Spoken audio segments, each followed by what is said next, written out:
tweet, so it's fine. Let me Imagine tweeting like a bird. Yeah, tweet.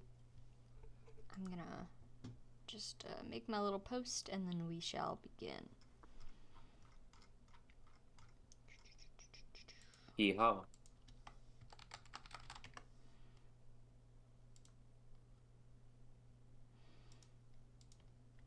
How's everybody doing while I shuffle windows? Vibing. That is good. It is good. Alright.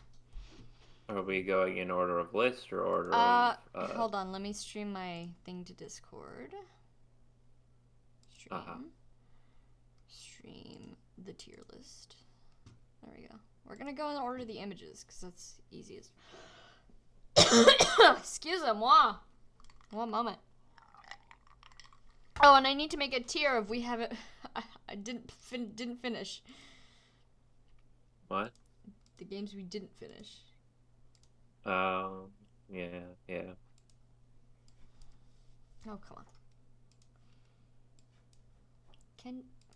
This program is kind of jank.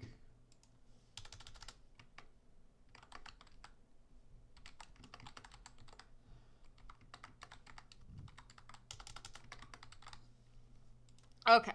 Are we ready to begin, gamers? Oh my god, Team at Yeah. Skellybond is in the chat. Feel free to play along at home. Okay.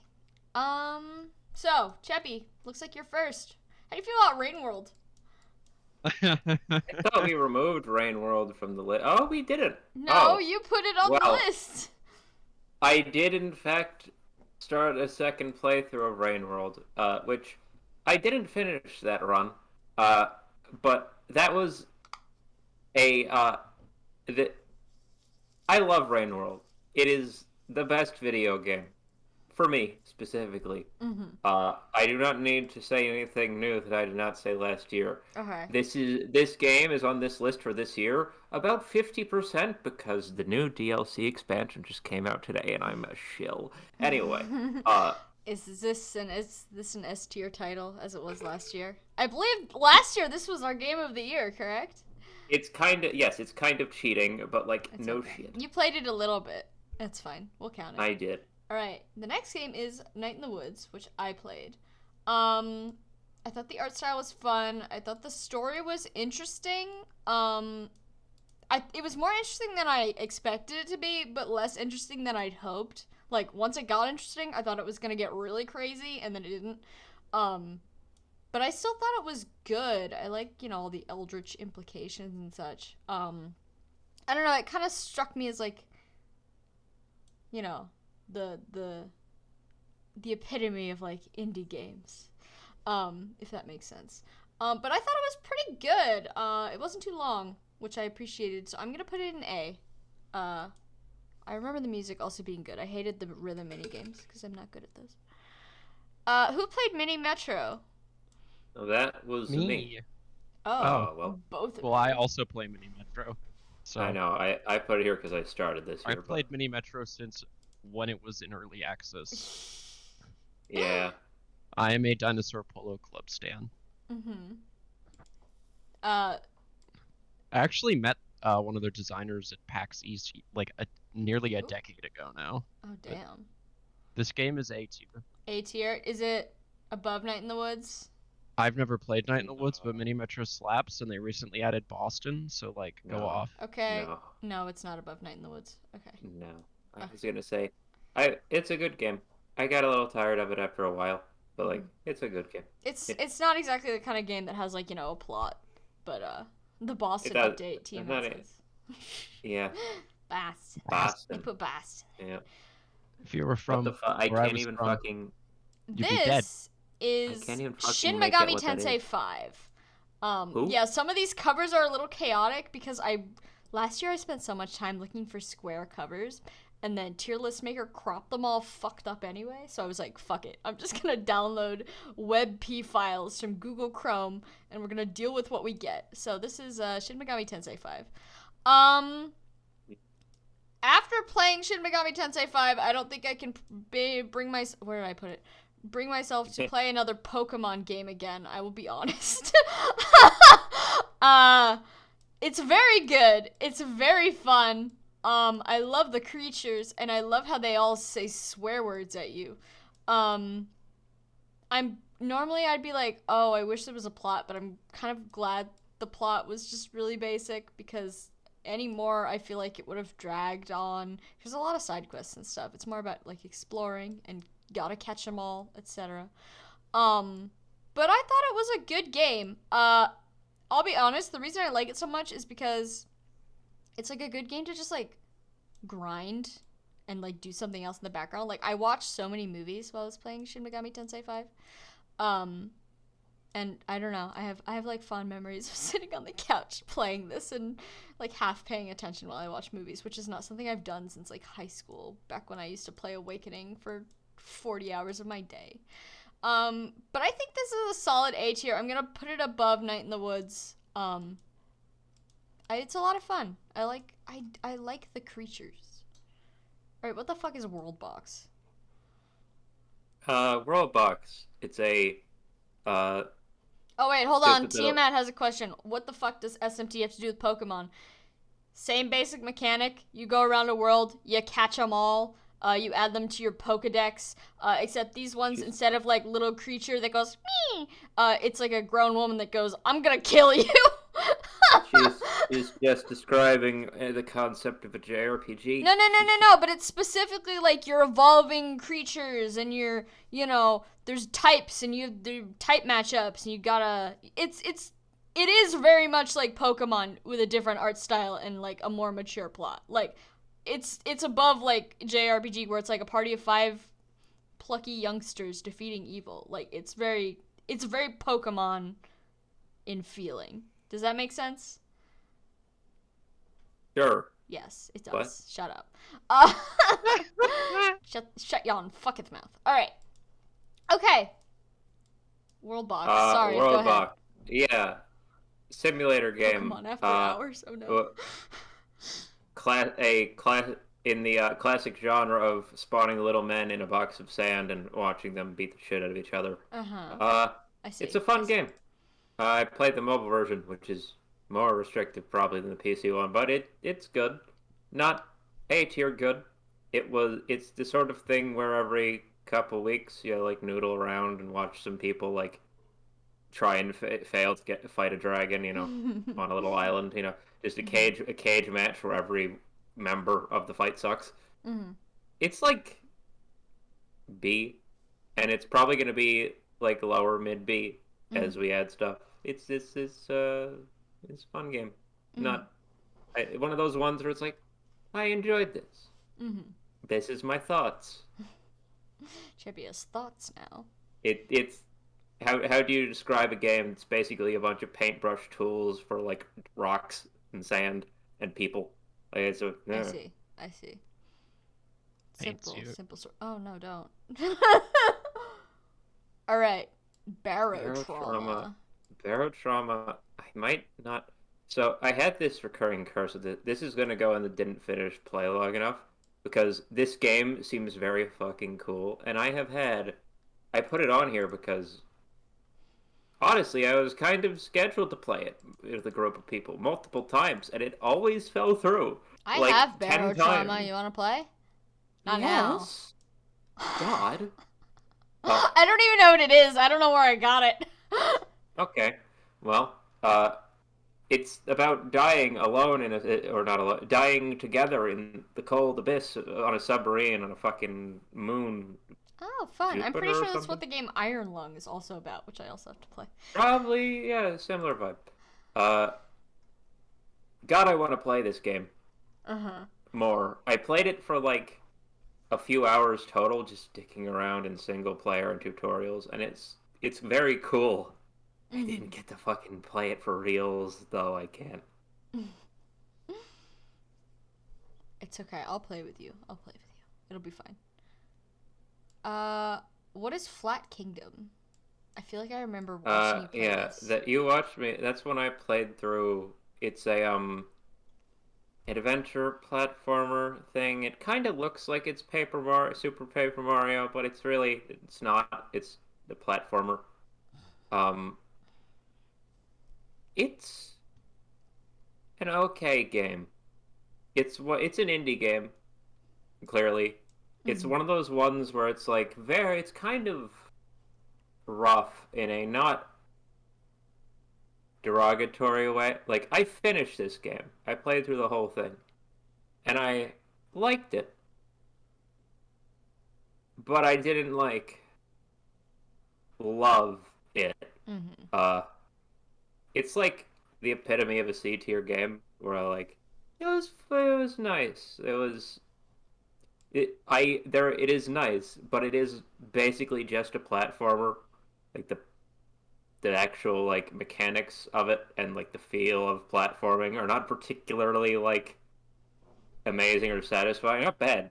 It's Mm-hmm. just like a very bog standard platformer that I acquired in like a bundle sale thing at some point. Mm-hmm. It's all right. All right. The next one is The Light Keeps Us Safe. Oh god. You guys in the chat watched me play this one um, for I think 35 minutes or something like that.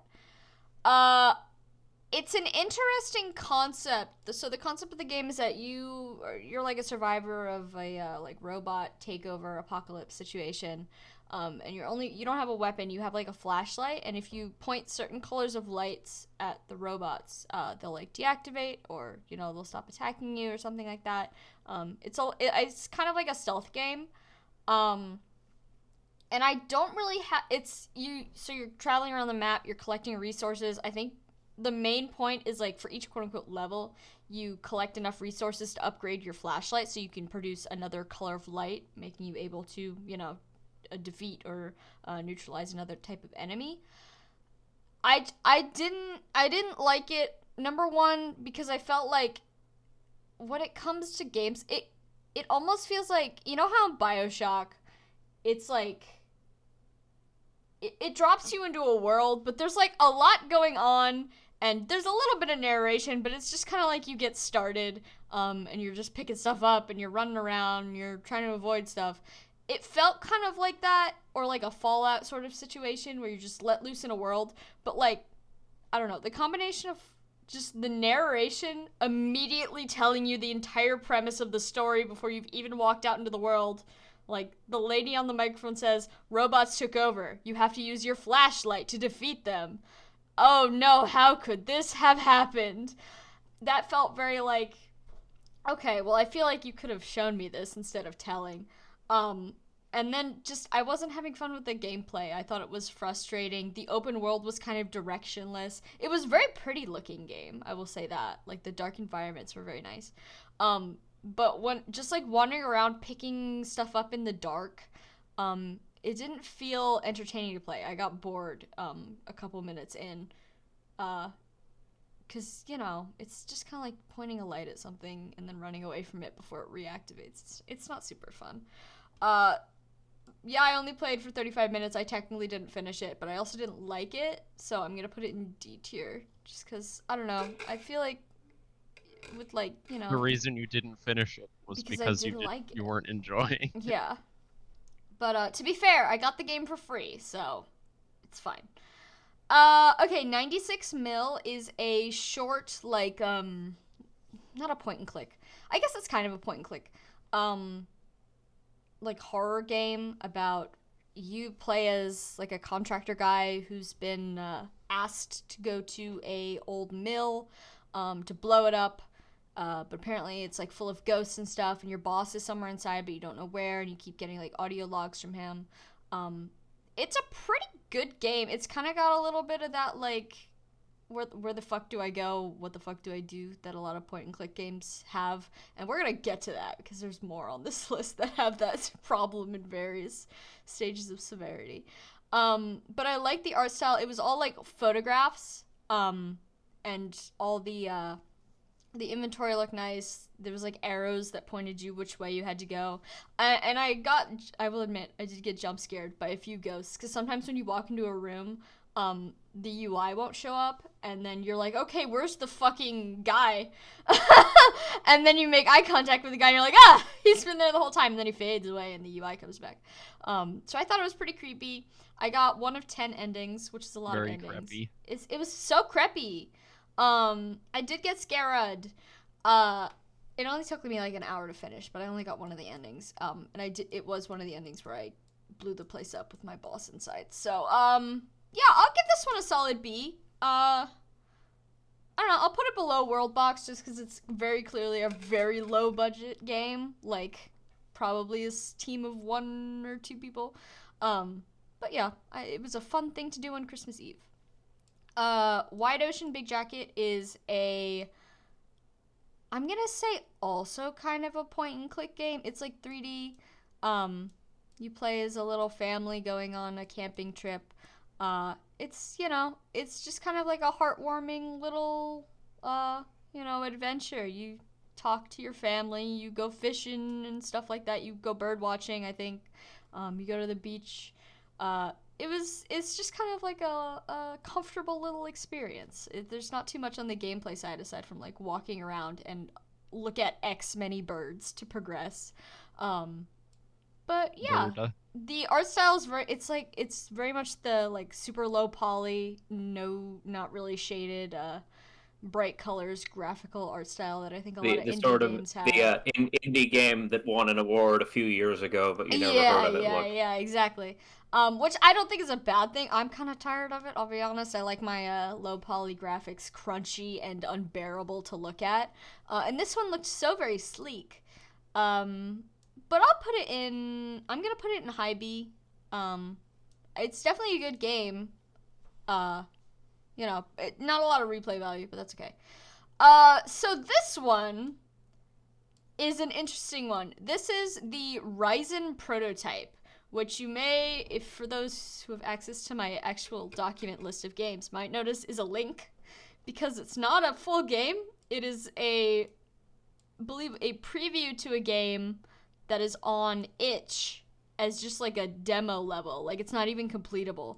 But I was entranced by both the graphics and the music and where the fuck the gameplay is. It's so interesting. I'll put a link in it to the chat, actually, because I really do like this a lot. I really hope they make it into a full sort of game, because it's simple, but it's like fun, even if there's no real goal. You're basically just bouncing off of these big flying Dorito chips so that you don't fall into the eye of this giant angel thing. And it slays absolute penis. I will be honest. I'm gonna put it in low A tier because it's not a real game, but I still really I like the concept of it a lot.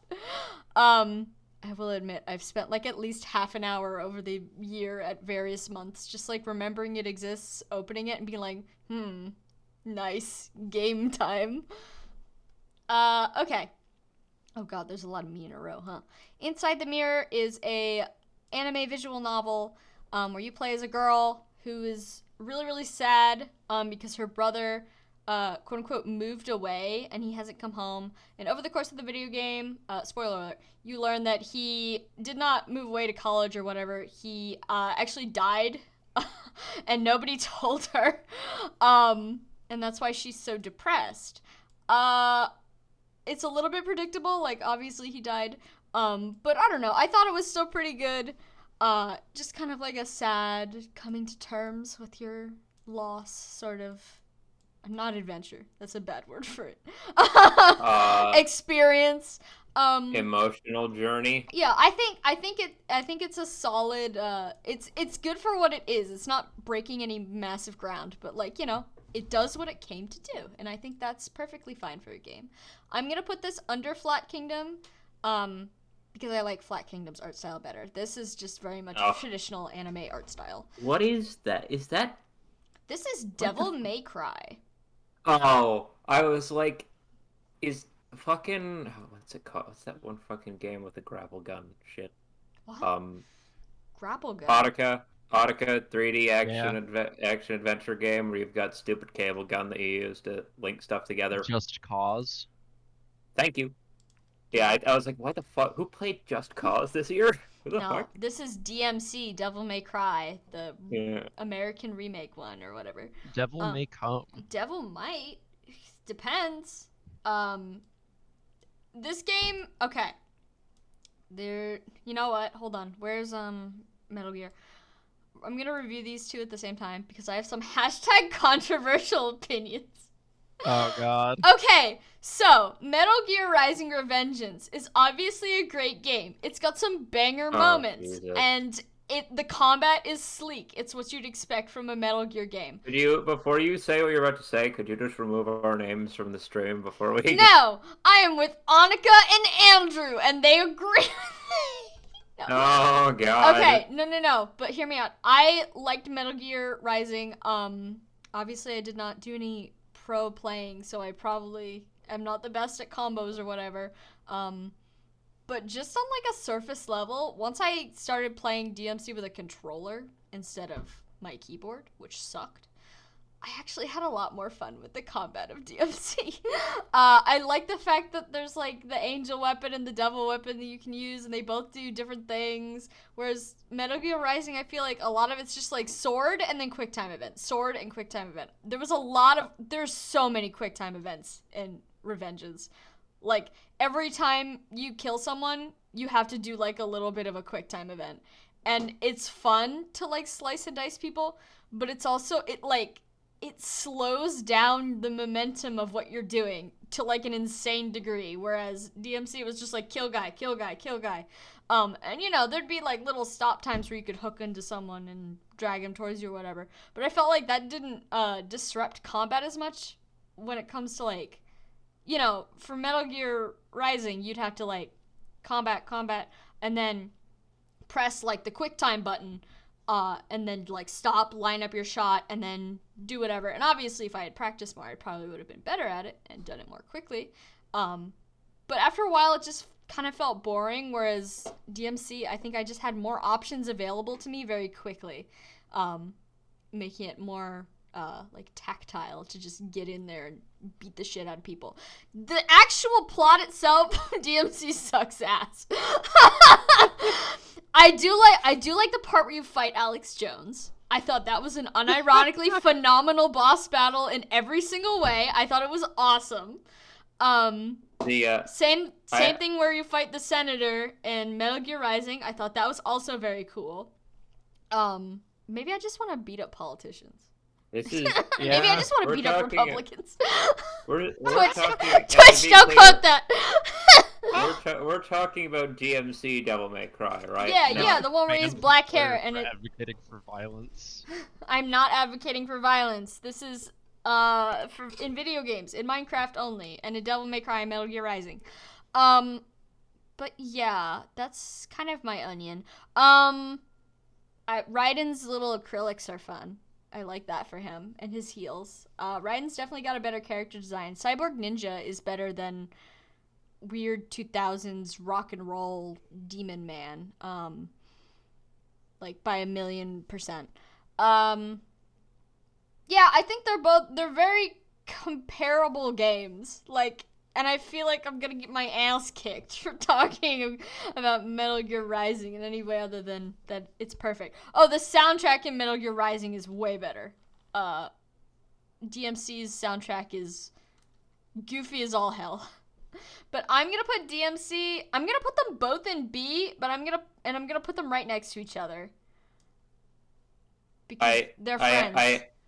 I haven't played them, but I do have to ask, having watched you play through both of them and your responses to them as you were doing so.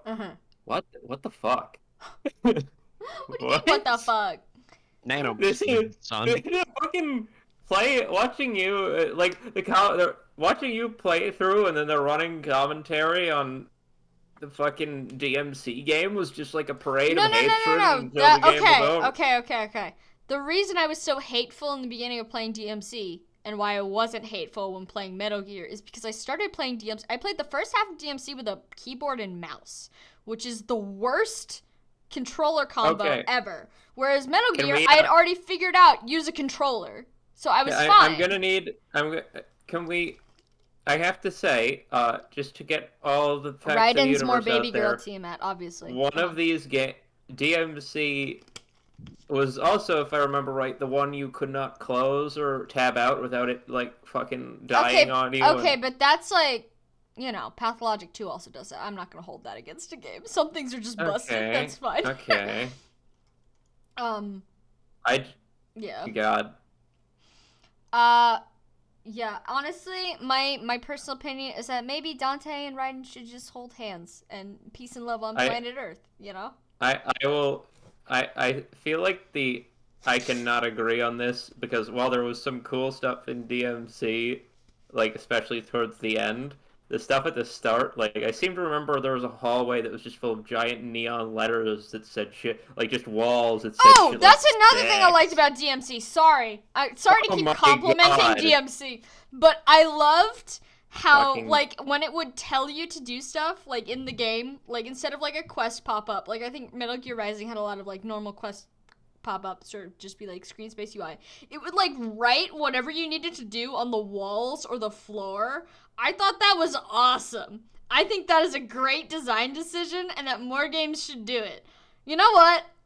I've decided I'm going to bat for this game. Sorry, everybody. I liked it. I liked it a lot. And I'm sure the real DMC is better, but I haven't played those.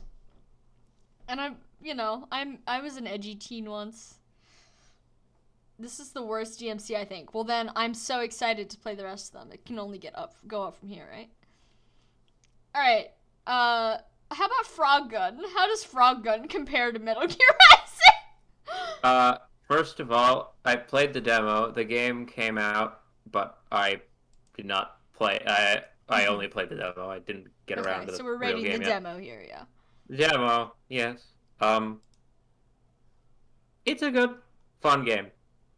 It's definitely above C tier.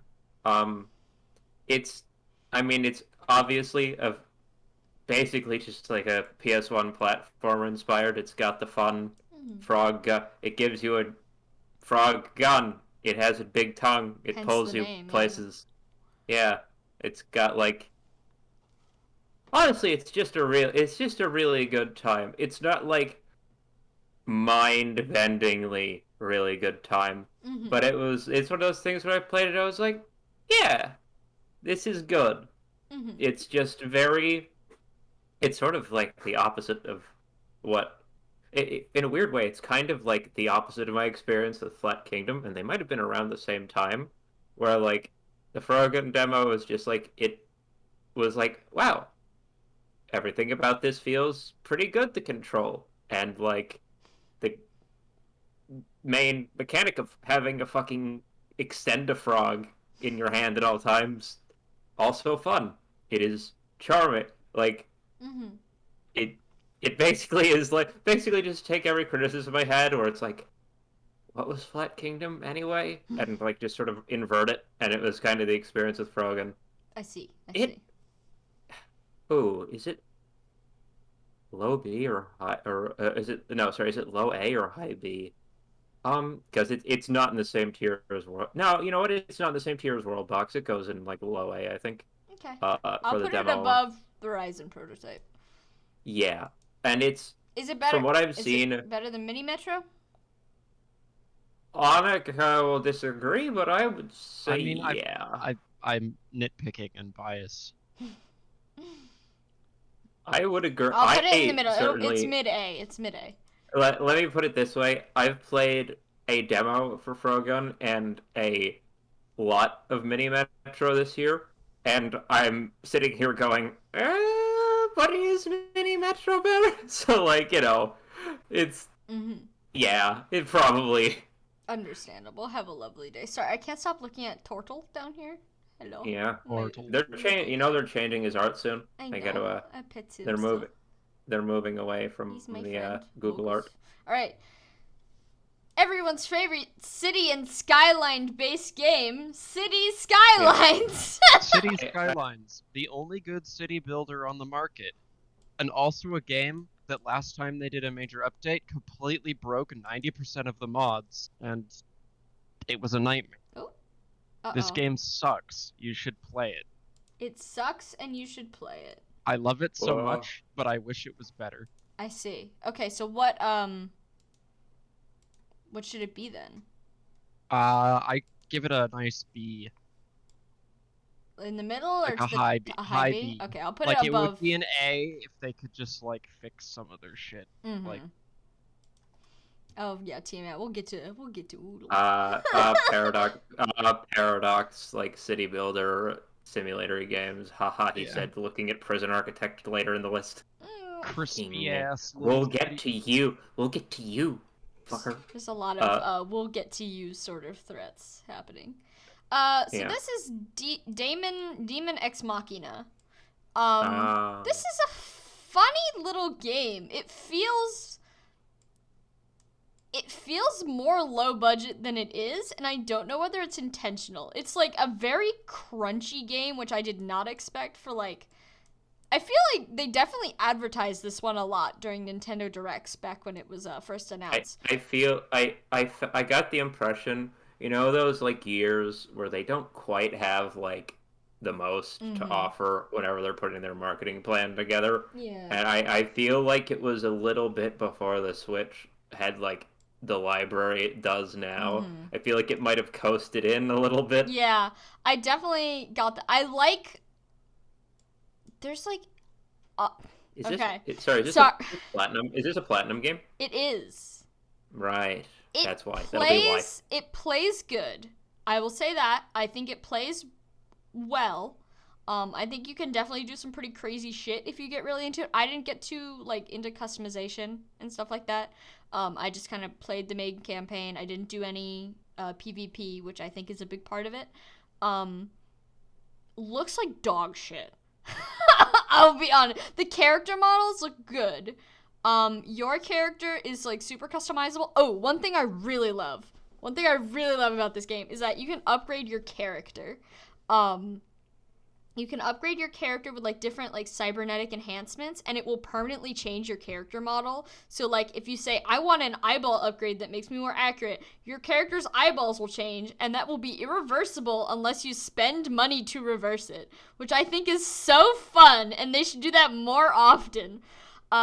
Yes, I made Sigurd in this game, and yes, I had his eyeballs removed. It was so festive. And not to be guy who's only played Drakengard, but I did get a lot of Drakengards from this. This is Demon Ex Machina. Well, it's a flight simulator. You're in a flying mech. You're in this, like, piss sky-colored environment with, like, 4 polygons. It's empty as shit. Ooh. Are you talking about this game or Drakengard? Both. This is the comparison I am making. There's anime people talking at you. There's way too many fucking characters in this game. First of all, they should not have had an avatar. I will say that. You should have been presented with a character who can talk, because he plays a silent guy, or girl, whoever. He plays a silent character who's like the new guy on the block, and you're being trained and fawned over by all these random groups of people. There's literally like 30 NPCs in this game, and this is like a 10-hour long game. We don't need that many.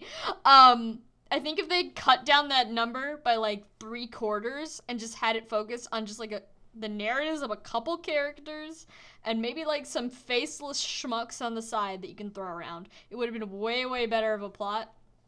I think that the final boss is a crock of shit.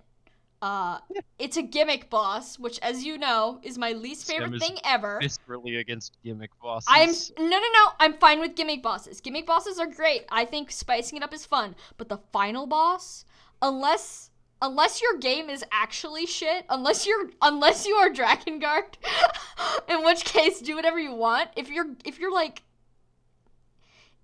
a good game, why would you have a shitty final boss? Like, why would you just shit yourself right at the finish line? If you've been shitting yourself the whole way, then what's one more shit? But like, you know? Does that make sense? Do I sound hinged? No. Okay, well, the final boss of this game involves, it's not a lot of mech fighting. You can do the mech version, which is what I did, because I couldn't fucking figure out the gimmick. there's like bombs on the bottom of the arena, and you have to like throw the bombs into like a specific place on the boss's body to make it explode faster.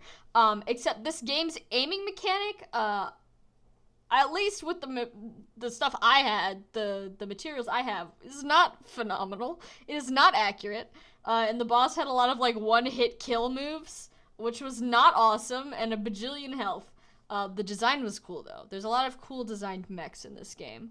But yeah, I think this game, it was fun to play at times. I got into it at times, but overall I think that it needed like maybe a year or two just to like get boiled down to its bare essentials and then improve those bare essentials.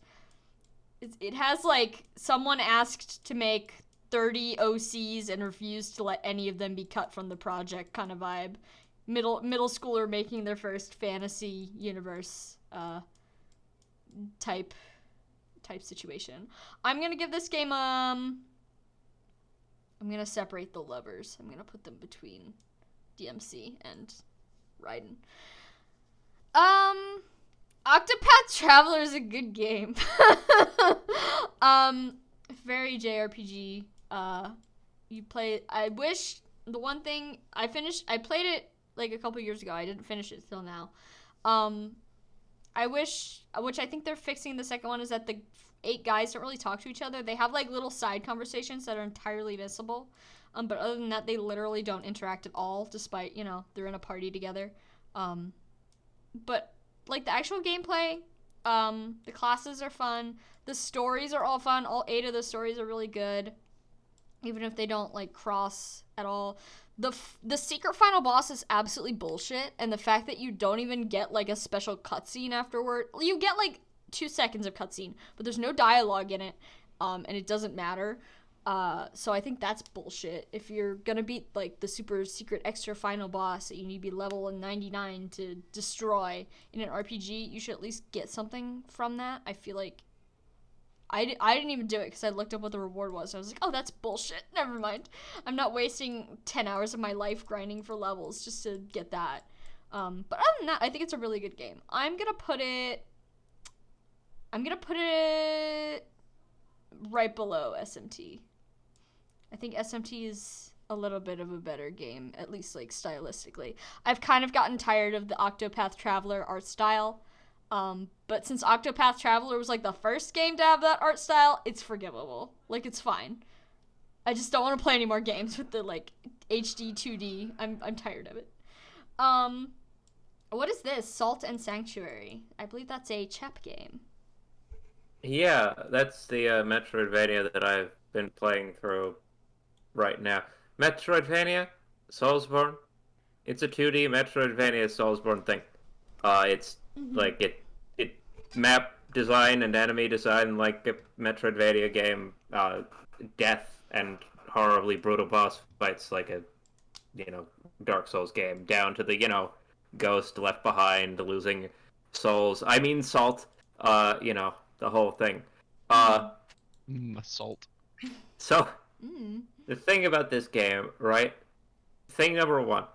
I opened it up in like emotion for the first time. This game does not look great. The best quality. It's got kind of a fucked up. I don't know what to compare it to. I know there is like a good comparison out there, but it almost feels, if I said that genre of games that feel like they were somewhat inspired by like a Tim Burton movie, would you know what I mean? Definitely, like, yeah. I do. Like that, it's got the like weird like popping out sort of like eyes on like very simple, not quite stick figure-y, but they're very like weird and spindly with round Elongates heads. your boy. Yeah, like it's the proportions and everything about it. Honestly, the way it looks, I don't care for how it looks. That said, I led with that bit because the like concept for a lot of the stuff and the way it plays are very good thus far. I'm not done with it, but it's Yeah, no, I was like, this game kind of looks a bit shit and squid. And then I walked into a room and there's like a screaming corpse woman in like royal robes who's got like knives, like 30 blades just like coming out of her body, like screaming eternally. It's like, oh, there's the body horror. It's like they had. It's the sort of game where it's like, man, there was some budget constraints on this thing, but it still ended up quite good. I don't know if it's upper half of B, again, upper half of B or lower half of A. Probably leaning more towards like around where City Skylines is, like somewhere in the World Box City Skylines range. Is Because it like better than City Skylines?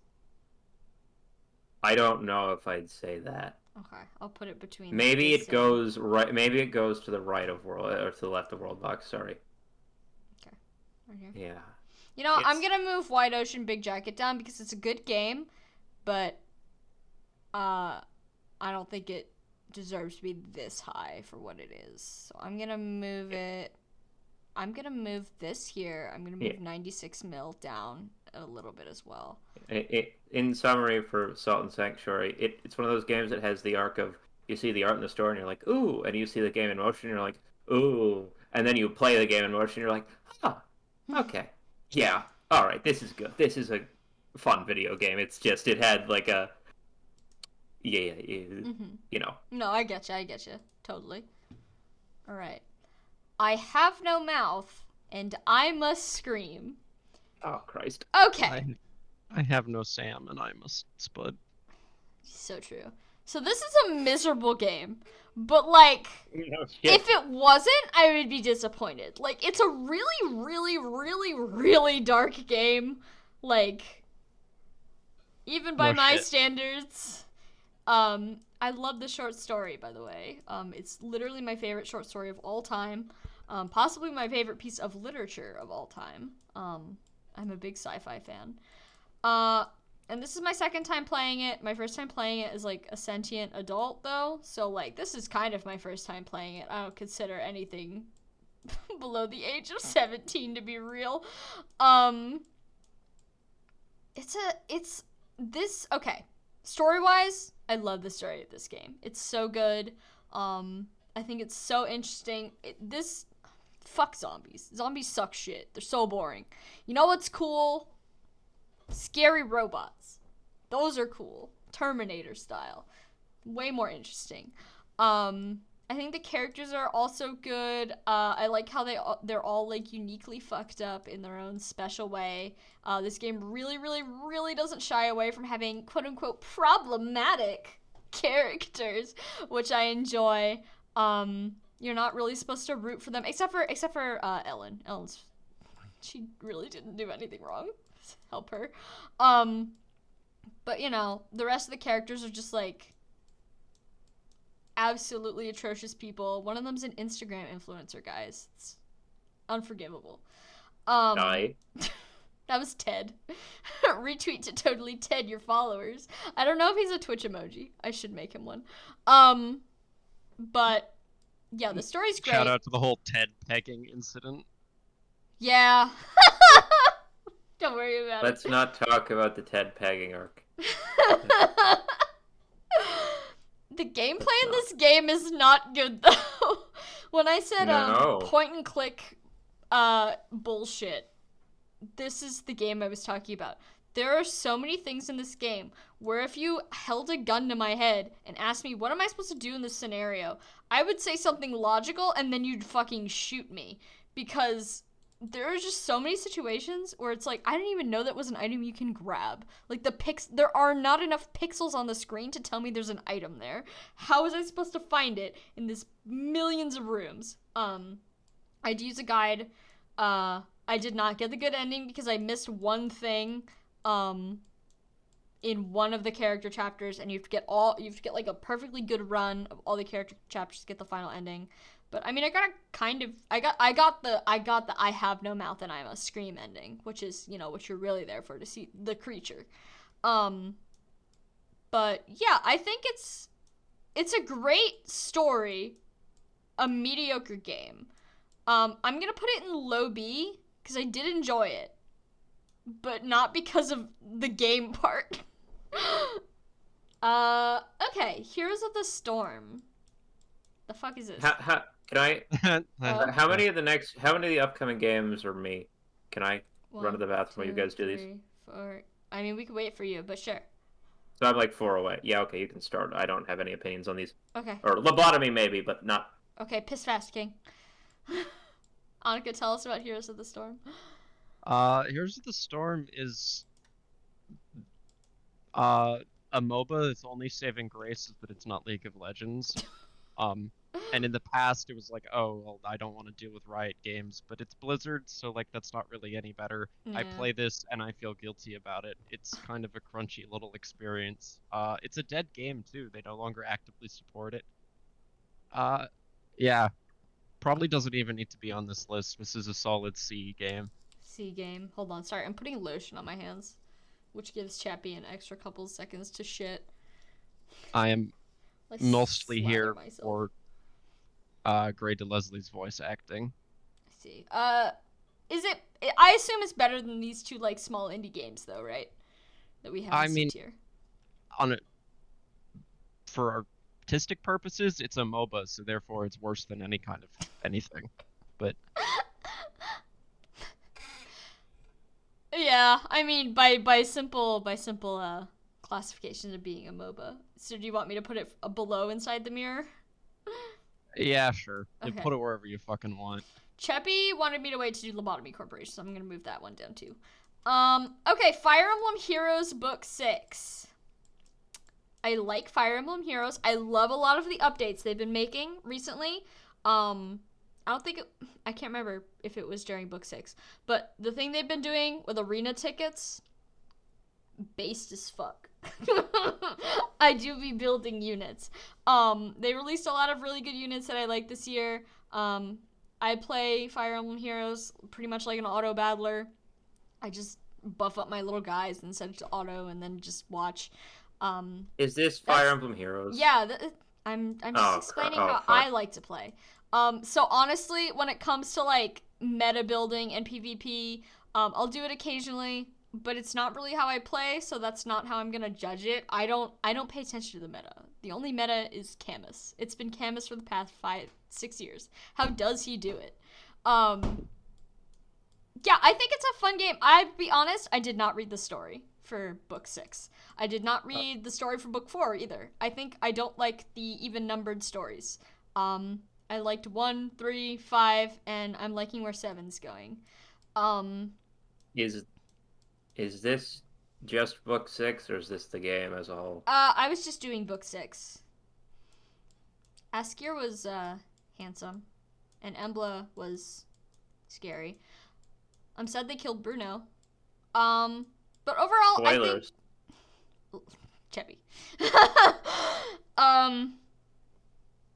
Yeah, I think it's a good game. Obviously, gacha it's still bad. Gacha predatory practices. We don't like that here. But I like having my little collection of guys. I mostly use free to play units. So I don't spend money outside. I have Fae Pass, but that's just for like getting skins for the older characters. I don't spend money outside of that. It's just a fun little thing to do on the side when you're bored. It's relaxing to just watch YouTube videos and play Fae. So I'm gonna put this in high B. I'm gonna put it right below City Skylines because I feel like Annika's gonna hit me with a pipe if I try to put a gacha game above City Skylines. Okay, Yeah. Sam. Here's the thing, though. Yeah. You're not the only person here in this call who's played Fire Emblem Heroes. Did you play it this year? Yes, actually. Did a fair you? bit. How do you feel?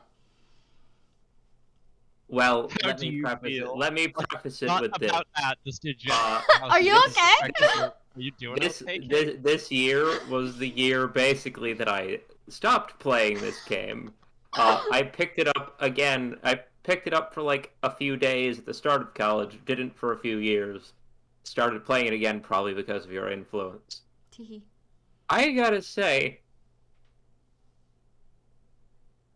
What? Okay, let me ask for timeline purposes. When did they introduce the multiplayer thing? That was last year, right? That was last year, yeah. Yeah, that was last year. So that was sort of the beginning for me of like, okay, Beginning of the end. yeah. Uh, I don't know.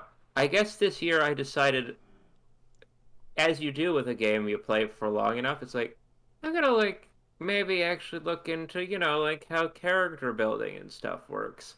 And I just sort of opened up how this stuff works. I see Tiamat saying it's better than a lot of other I do gachas, and agree I with her on will that, argue with that one. Fuck me, sideways. That's not.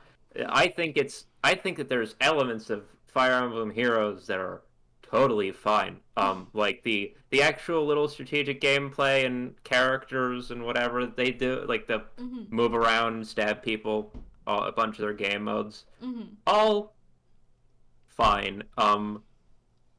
After looking into like how to build a character like to max level in it for like more than for like 3 days, I was like, this is still pretty shit. Okay. Um, Here. I've gone on this rant, I think, for everyone watching this, but I'm going to Mm-hmm. do less of a rant here, right? Where there's the merging thing, right? Mm-hmm. Like, I was always sort of vaguely aware of how this worked, uh, but I sort of was looking through after getting walloped by Sam in multiplayer when it first came out. Thanks, bitch. Sorry. I was sort of looking into Get good, I guess. how this game like how the merging stuff worked, how like character building worked, and I looked through it. I'm like, hang on. So when they have this like merging thing here, this is not a separate thing. This is just stat growth. This is just like the last 10 levels of the character that you have to acquire by rolling for more characters and mash them together. Mm-hmm. This is just like the last 10 levels of the character. They've just sort of reskinned the fact that you have to do some gambling to get the last 10 levels of character. Like they phrase I realized like they couch this in like the language of something that is different, but like actually no, that's not really what it is. Mm-hmm. I was like, and just sort of looking it over, I'm like, this is, this game is like, the parts of the way would describe this game is like, the parts of it that are like the basic gameplay stuff are like fine. Like the actual, So what you're saying is that you have a problem with the gotcha mechanics, which I completely agree with. It's gotcha mechanics, and also I think I've said this before, but it sort of really crystallized for me this year. I'm the game design boy. I think I'm I've the one said who wins. yeah. But I've said before, just getting into the game. I think to Sam, maybe other people, Mm-hmm. that it's like I kind of thought that the interface for this game was kind of ass Oh, the backward. interface sucks shit. Are you Like, kidding me? This so game it's is designed by a monkey. for Annika's reference, if she's not aware, It's ugly right? as Because I'm fuck. sure that maybe Annika might be the only person in a Sam stream in any capacity who doesn't know how this Hi, works. welcome to my stream, Fire Emblem fans. So when you open up Fire Emblem Heroes, Annika, right? Mhm. There's a front page. There's like a castle page that's got a bunch of little units just sort of idling around. You can tap on them to do shit, whatever. It's like daily quests, but it's like basically a menu decorated as a castle with little units walk. It's fine. Mhm. And then if you go into any menu, functionally what you are navigating through is, imagine in your mind's eye a scroll list with Mhm. blue or purple buttons. Yeah. Now imagine a list where you scroll down to what you're looking for and you click it, and it takes you to another list of things. Mhm. And then you click on one of them and it brings you to another list of things. And in that list of things, whether it's a character or an item or like a mission or anything, it shows you the thing and also a bunch of fucking random ass resources that would make a fucking MMO designer like feel a little fucking sweaty. Like looking at No. the like, there's so much fucking random crap. Remember, you know what I'm going to explain, I think, in the best way I can, that will not land for any Fire Emblem fan, but will land for the entire rest of the world. The way that Fire Emblem Heroes does, it's like, I don't know what to call. I don't know if I should call it a loot system, but there's flowers, there's feathers, there's swords, there's fucking A items, stamina system. Stamina yeah, system. there's stamina system, but there's items and stamina and shit out the ass. It makes me feel a way I have not felt since interacting with League of Legends original system. Oh God. Yeah, she understands. Dear Lord. I do agree. I reference- do agree. for- This game has so become for- incredibly bloated since the original release. For reference, I'm going to explain this to people so that my perspective is understood, right? 'Cause not everyone maybe knows the old League of Legends rune system, and even new League of Legends players wouldn't because they killed it. League of Legends has always had the free-to-play rotating character model. Like, they're maybe the ones who kicked it off, maybe they stole it from Dota, not sure. Character structures, that's really not the point here. But it was a generally decent free-to-play experience. But the worst feature that they had for years running was, you know, you pick your character, and then obviously in like loadout stuff, like most games of this sort, like online games, you can pick like some skills and powers to take with you, whatever. And then they had rune pages. Rune pages, I need to find a picture for Sam's reference here. So, these things were... I'm going to put this picture in the chat. Sam, I don't know if you have it, Yeah. that you can show it on stream. I'll try my best. Yeah. Yeah. This is, here you go. Is that on stream? Oh, it is. Oh, That yes. is- That has Yeah. So this instant is flashbacks to this hell. is the original League of Legends rune system, and what you're seeing on your Why does screen it say here, right? "Eat rice, get fat" on the top? I don't know. That's the fucking thing. I don't know. the name of this rune sheet, I think. Yep. I So guess. I the don't way know that why this it's the way doing that that. this worked, right? Okay. So you had what this is here. This is not abilities or something. Each one of these little symbols is you can see on the right side is adding a tiny little number to some stat. This is basically just a list of fucking tiny little stat boosts, like 30 different tiny little stat boosts that you have to individually unlock with like the same currency you use to get characters and shit, like the same one that you can pay actual money for, and basically they incentivize you to pay to do math to min-max your game. And this system has been, as of like when I was in high school, senior year, they took this system and fucking destroyed. They replaced it with a skill tree that is custom. You had to pay, by the way, for the loadouts on these. Like Oh, God. you You have to can buy preset more them. sheets. Yeah, you had to buy more sheets so that you could have your loadouts pre-made and didn't have to rush through like 20 options to load it out before you. It was before the fucking game insane. loaded. Yeah, the fuck? game loaded in like 30.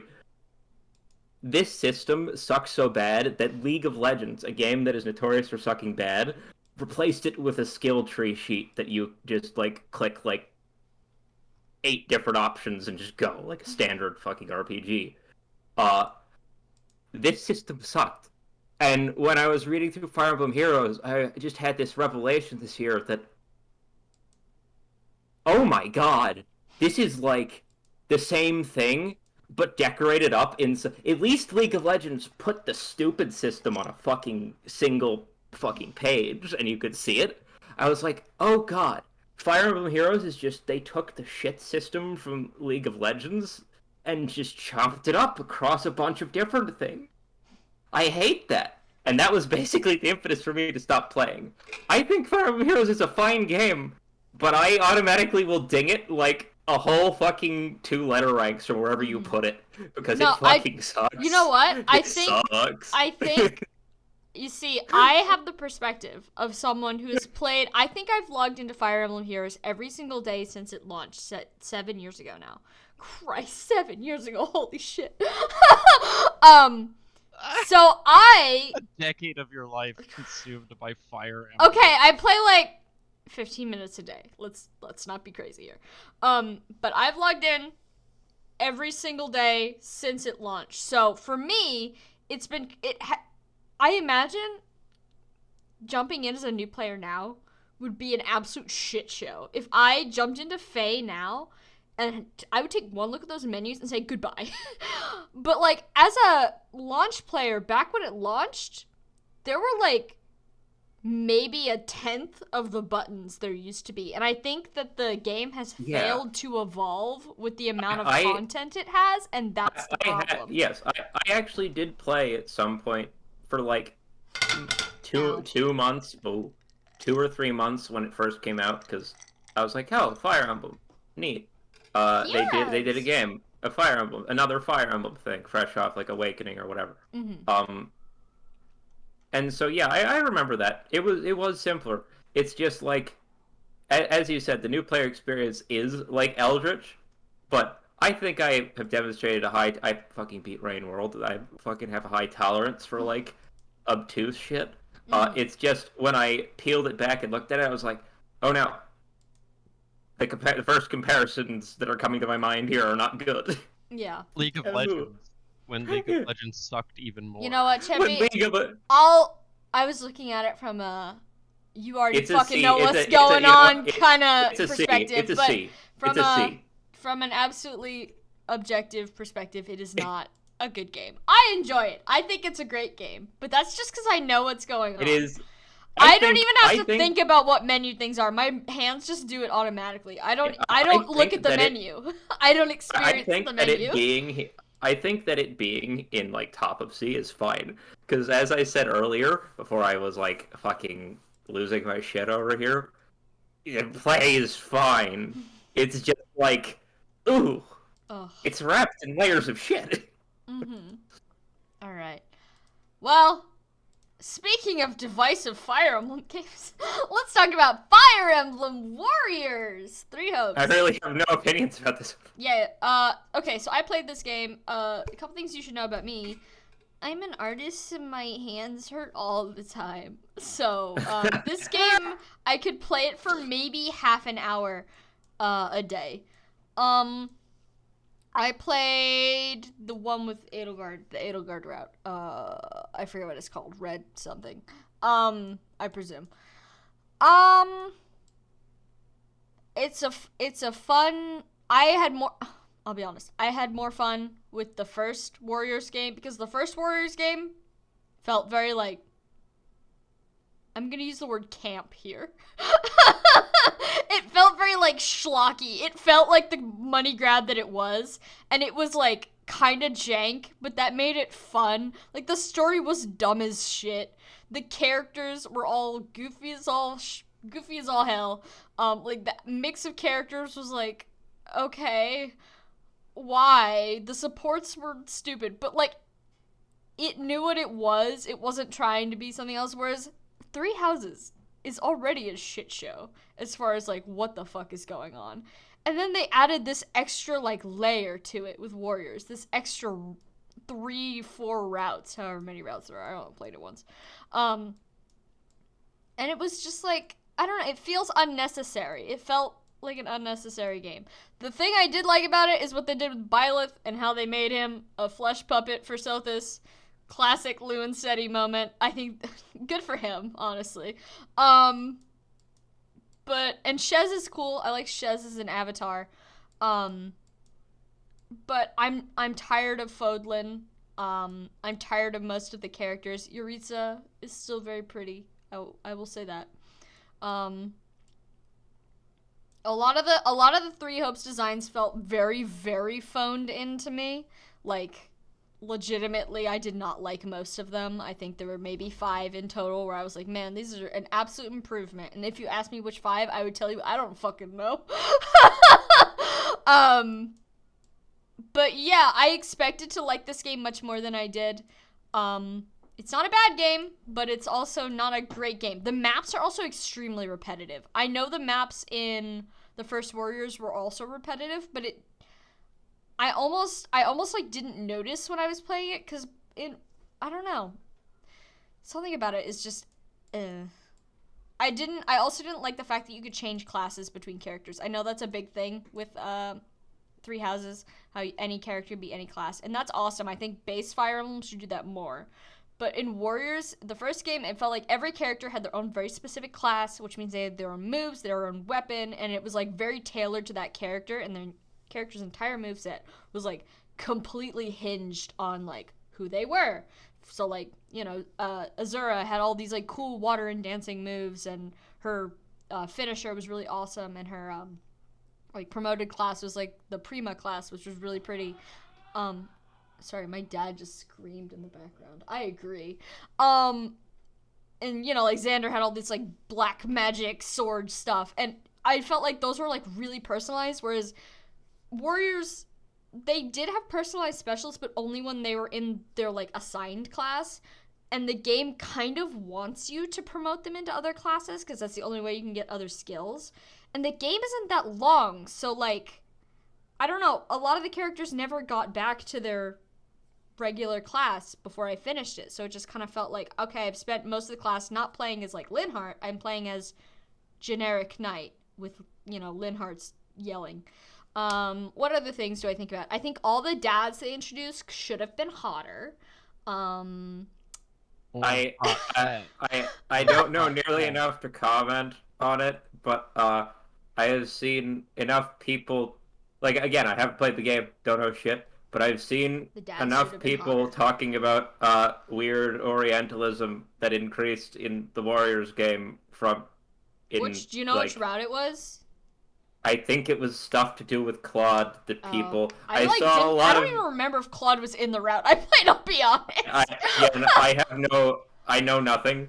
It's just, I'm just going to put that little like, just pig on the board. It's like, I just saw a lot of people who actually know a bit more of what they're talking about being like, yeah, I liked Claude's representation in the last one, but I heard a lot of people were really mad about what they did with Claude. I have no idea what they did with Claude because I did not play his route. I think maybe in the game you meet with him like twice, and then he's like an NPC unit.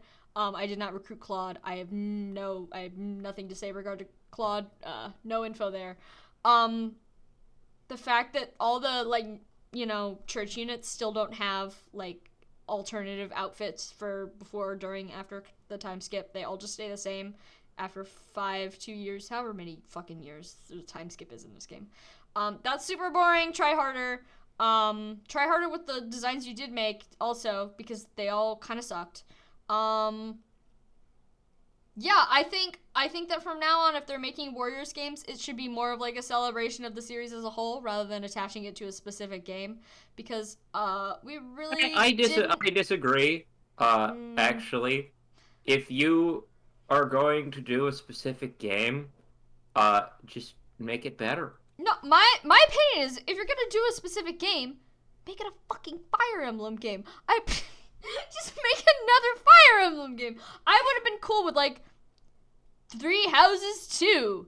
Now there's a 5th house or something like that, and it's like Fire Emblem mechanics. I think that would have been more fun. Wait, a 5th house? I thought there were 3. There's a secret. There's house. There's a Don't worry DLC. DLC. It's DLC. Yeah, the 4th house is DLC. But like, I don't know. I just felt like this game was like an obvious cash grab, but not even in like a fun schlocky way like the first one was. At least Crom was in that one. I miss him. This game's a solid C tier, right below Heroes. Yeah, I was about to say, it's like you're just a schlocky cash grab. No. I like, okay, if a game's gonna be a schlocky cash grab, at least put Sigurd in it. Like, there were no baby girls in Fire Emblem Warriors. Yeah, I am going to disagree with your sweeping generalizations about like the concept of spin-off games. like, damn, girl. No. Fucking Okay. fist fighting the concept of a spin-off. Here's But I'm not disagreeing on this game specifically. Like, ugh. I like spin-off games, and I think they should do more of them. For example, TMS XFE, bizarre fucking game, but I liked that it was bizarre. This game was like so predictable and so predictably like it was boring. It hurt my hand, which is a me problem, I know. Everything fucking hurts your hand. Yeah, well, but this Warriors game specifically. Fun fact: the first Warriors game, because I played literally 300 hours on it, that was where I got my first hand problems. So that's what it has to stand up against here. Yeah, there's no old man to properly sexualize. You know, Tiamat's right on that one. But yeah, I thought it was disappointing. It should have been more. It should have been shittier in like a better way, if that makes sense. They should have tried harder at not trying hard. Okay, let's talk about Lobotomy Corporation, and let me find... I have many fond memories of Lobotomy Corporation. I also have many fond memories of Lobotomy Corporation. Such as that time that Punishing Bird escaped. You mean Oh, all and of who the could forget the other time that Punishing Bird escaped. Where's my And Punishing Bird plushie? Even when that, Punishing Bird escaped. And learning that banger of a song that I'd been hearing throughout Sam's playthrough was in fact the "you're about to fucking die" The noise. containment breach, The first sound warning. of Punishing Bird escape. Yeah, literally. Okay. So, let's start with things I didn't like, because I like more than I didn't like. What I didn't like is, and this is, again, this is not a game flaw. This is a Sam needs to get good moment. It's a very hard game. This game is very difficult, and it encourages you to, like, reset your progress in order to do better the next time. But I'm an impatient little bitch, so I didn't reset at all during my first playthrough, and I got to, like, day 30 or something. I got, like, to, like, I got to, like, day 26, which is, I think, the first day you can get an ending. And I got the bad ending, and I was like, because I wasn't good enough at the game. So, yeah, the game's very difficult. Not necessarily a bad thing about the game, more a bad thing about me as a player. I can't stand when things aren't easy. Yeah, that's all the criticisms I have about the game. Let's talk about the good parts. The UI is awesome. I like the very clearly Evangelion,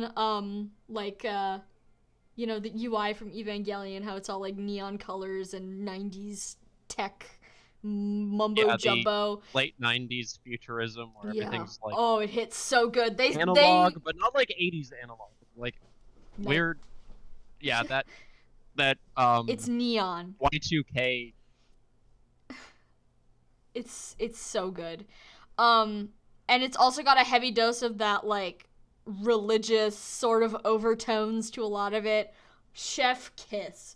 The clear SCP DNA that is entrenched throughout. Obviously, it's like you're playing as basically, the overseer of an SCP facility, trying to keep all your little guys alive and the other guys from escaping.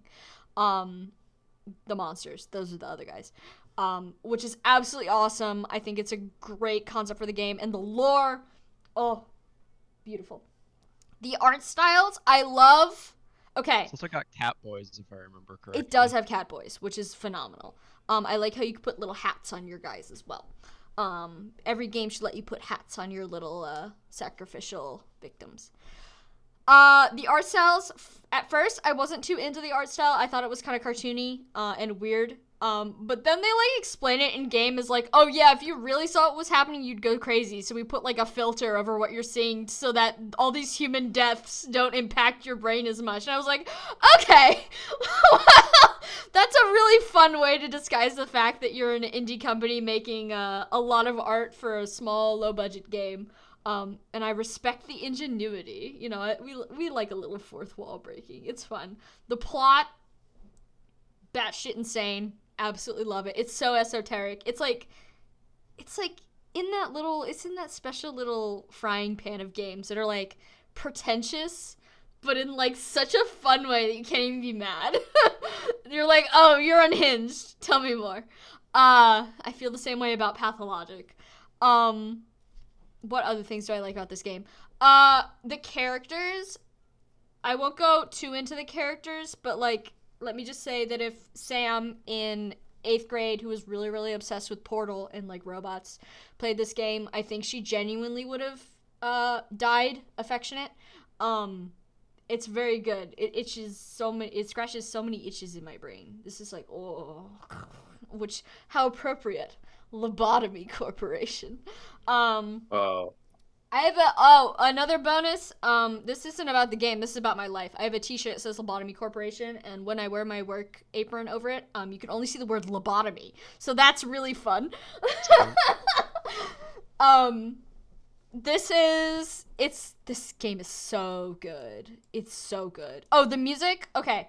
Fun thing about the soundtrack of this game, it's mostly like purchase songs, licensable songs.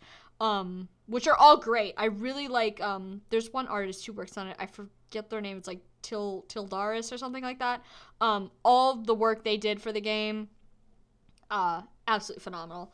And the work that was done, like, specifically for this game, like the trumpet, the first, second, and third trumpet sounds, which is Cheppy, the containment breach music, is really, really good. I love it, and the main theme is so good. Oh, it's such a good game. S tier. Library of Ruina is the sequel. It is a completely different kind of game. It is a like deck building game. Also nightmarishly difficult, in my opinion. I've seen people say that it's not, but Granted, you didn't know you could level up your characters. Okay, no, but it was difficult even after that.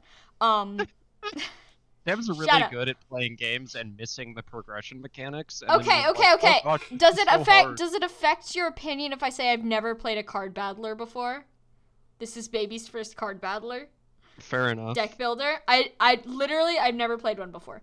So I didn't know, but I figured it out, and even so, like, you know, I looked online, I did my research, like, am I missing something? No, apparently this game genuinely does have a massive difficulty spike, during the middle.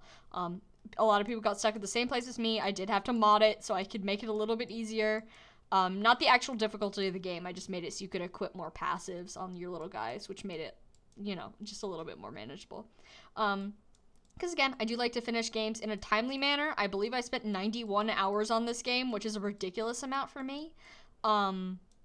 The art style is great. It's got the same characters as the first game, which I love because I got really attached to those little computer guys.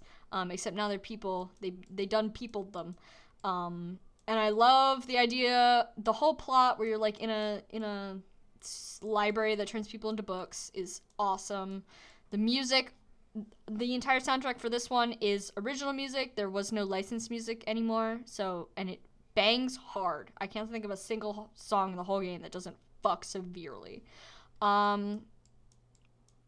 Angela's there. She's kind of like GLaDOS, but if she was a girl boss. Just kidding. GLaDOS is a girl boss. What else?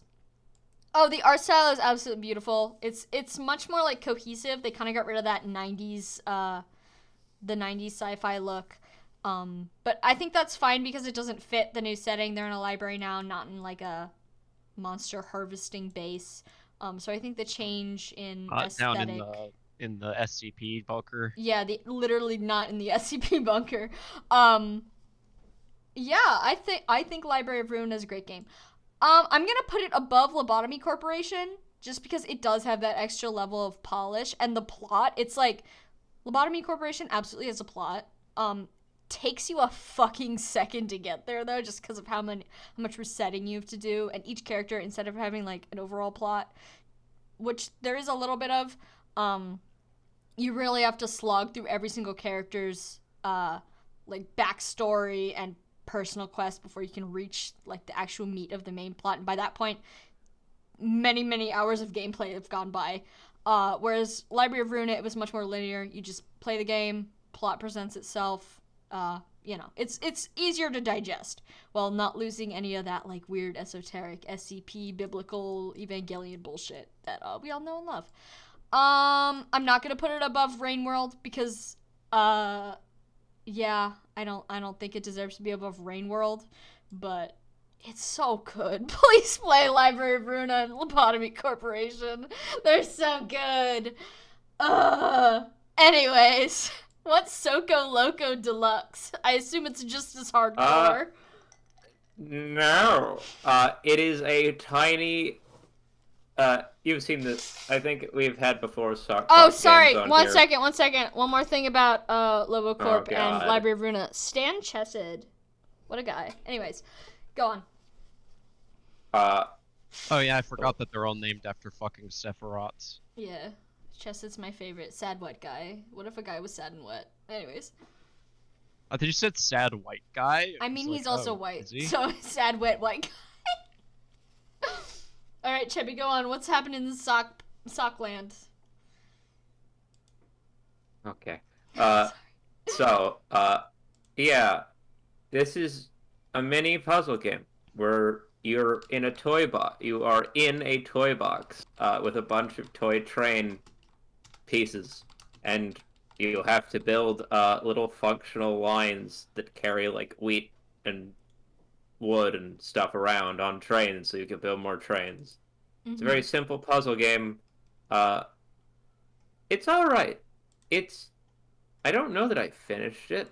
It's a neat little game, but as far as the games that this company has made before, it didn't like really grab me as much as some of the other ones. Some of the games they put out are just addicting as hell. This one's it's okay. It's a little experimental thing.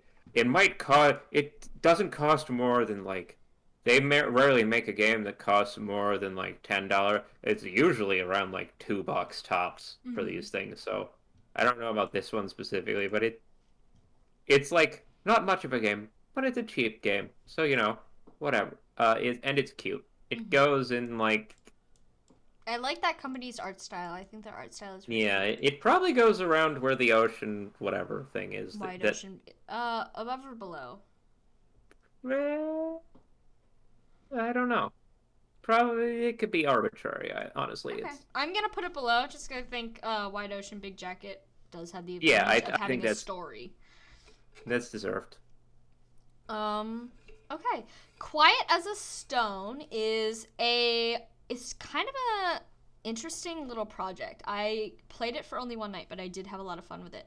So, I'm not the plot the plot is kind of nebulous, but I'm mostly focusing on the mechanics here, which is that it's kind of just like a scene building game. You're given like a little area and a lot of like parts so you can pick stuff up out of the dirt, and like you can set up a little scene, and then you could take pictures of that scene as if you're like a little photographer in a little environment you've built.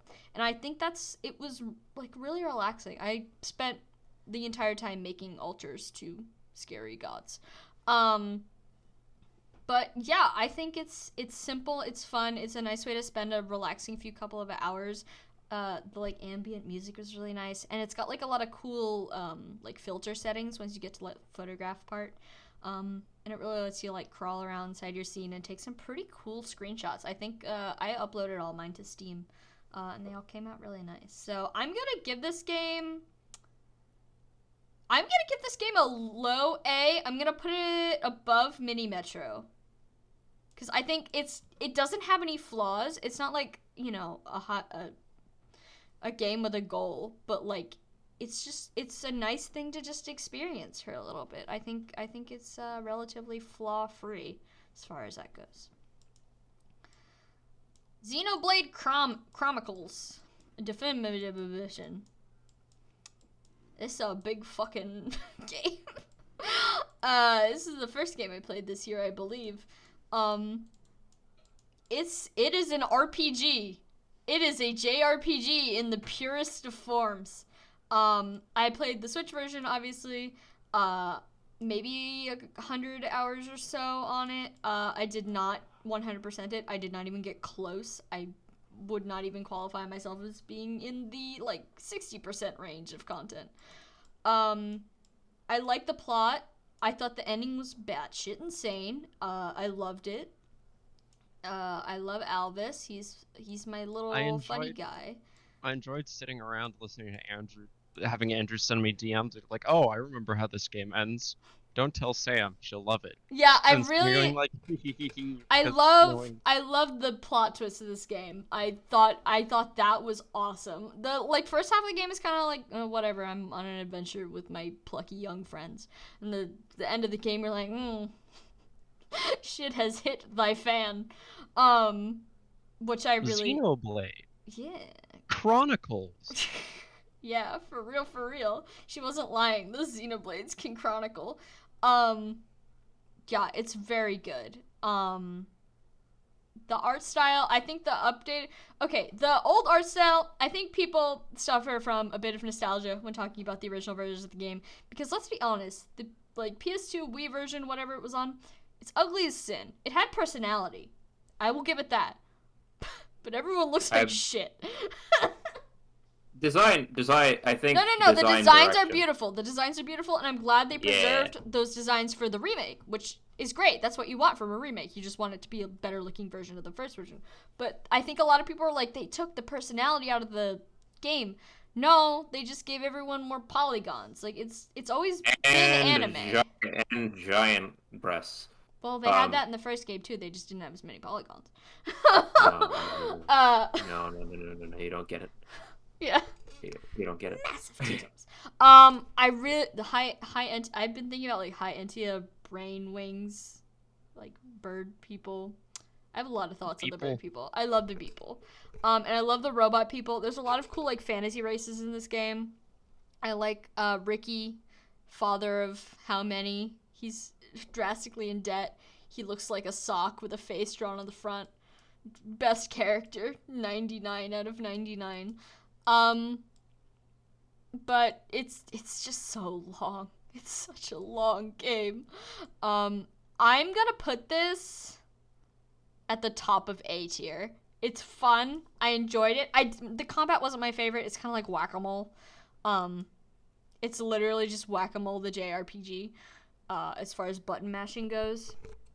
But like it's the plot and the characters are also they're good enough to make up for it. The lore. Oh, the lore. I watched so many lore videos.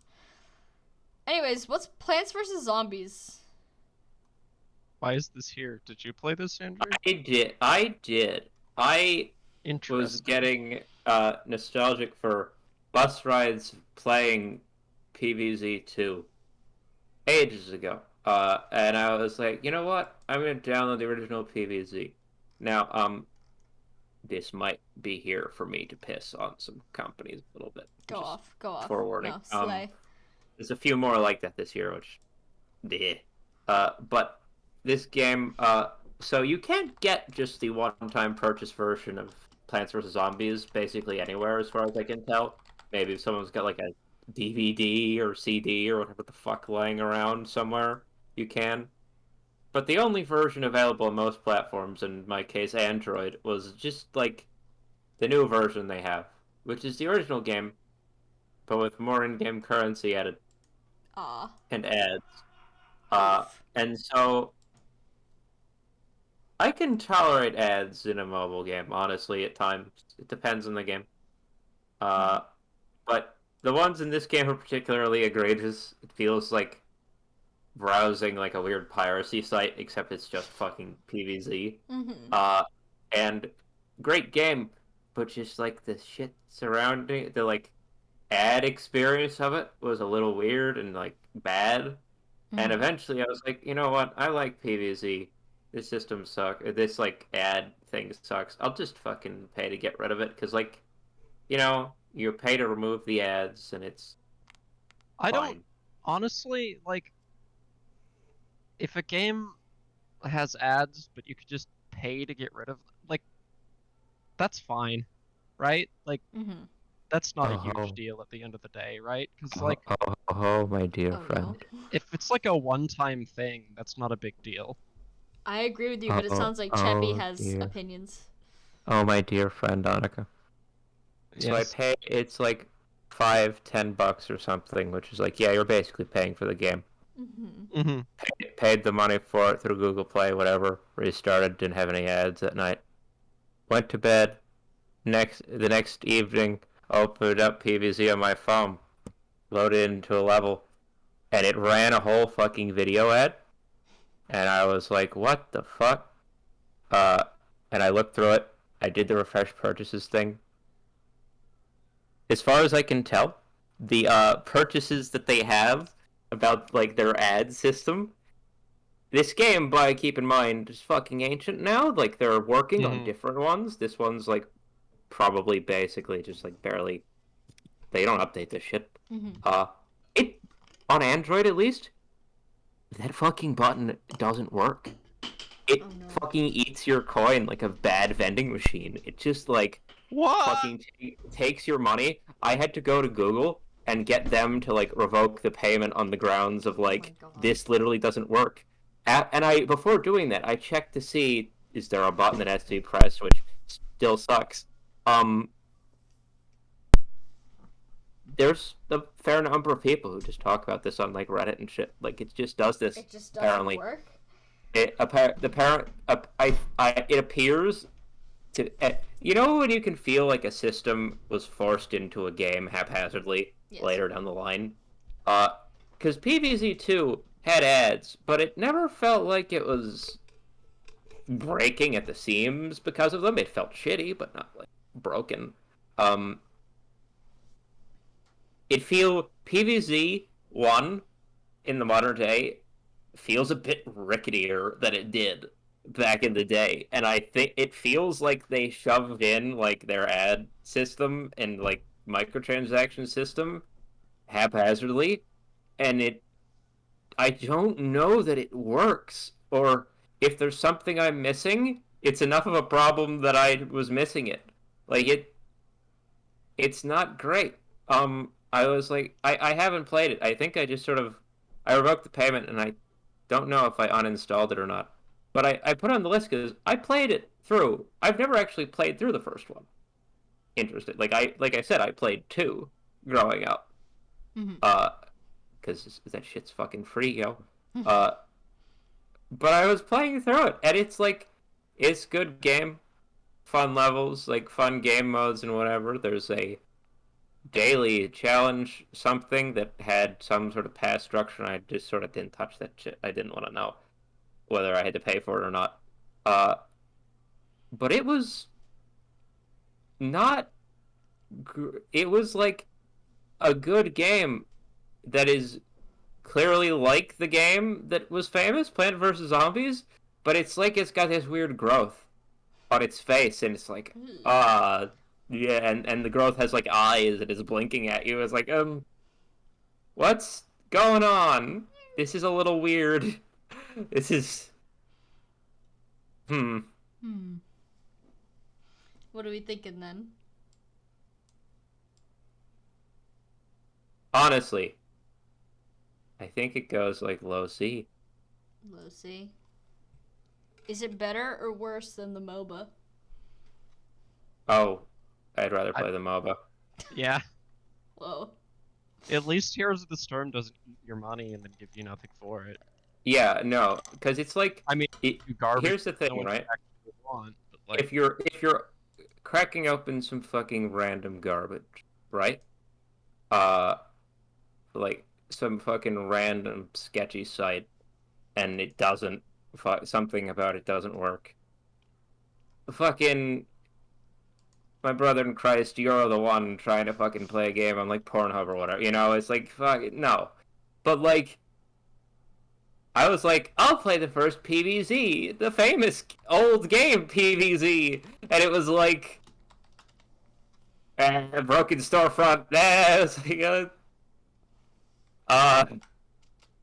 No. No, this doesn't make me feel good. It's like, wow, I just wanted to play the, like, I wanted to play the video game that was popular that I kind of missed growing up. It was like my okay. My mom downloaded Tetris the other day, and we were, like, just looking for, like, Tetris, Tetris, the game. We've all seen it. We could not find one that wasn't, like, Tetris with, like, a weird growth on the front. They all have either, like, so many ads or, like, a weird mechanic. It's like, no, just fucking Tetris. I'm gonna. You know It's what? I like have to. it's like revisiting your hometown after decades to find that your like childhood home was like converted into like A McMansion. Oh, you know what? Okay, so I I was still gonna say do. a like a like I a do. convenience store and gas I, station, but that I too. still do have PVZ installed. I haven't gotten around to uninstalling it yet. I just haven't touched it in months. It's been in like hibernate mode. Mm-hmm. So the game's loading in. We're doing this live, This okay? is a live investigation, folks. We're here on the ground. Yeah. Hang on. Wait. You know what? Even we've got technology here. Even I could like. Please don't hold it up to the mic. No, okay, I won't. It's loading very slowly, but it's right. It's an old ass game. Uh, a new version of the game is available. You must update to continue playing. What have you updated it with? What's even here?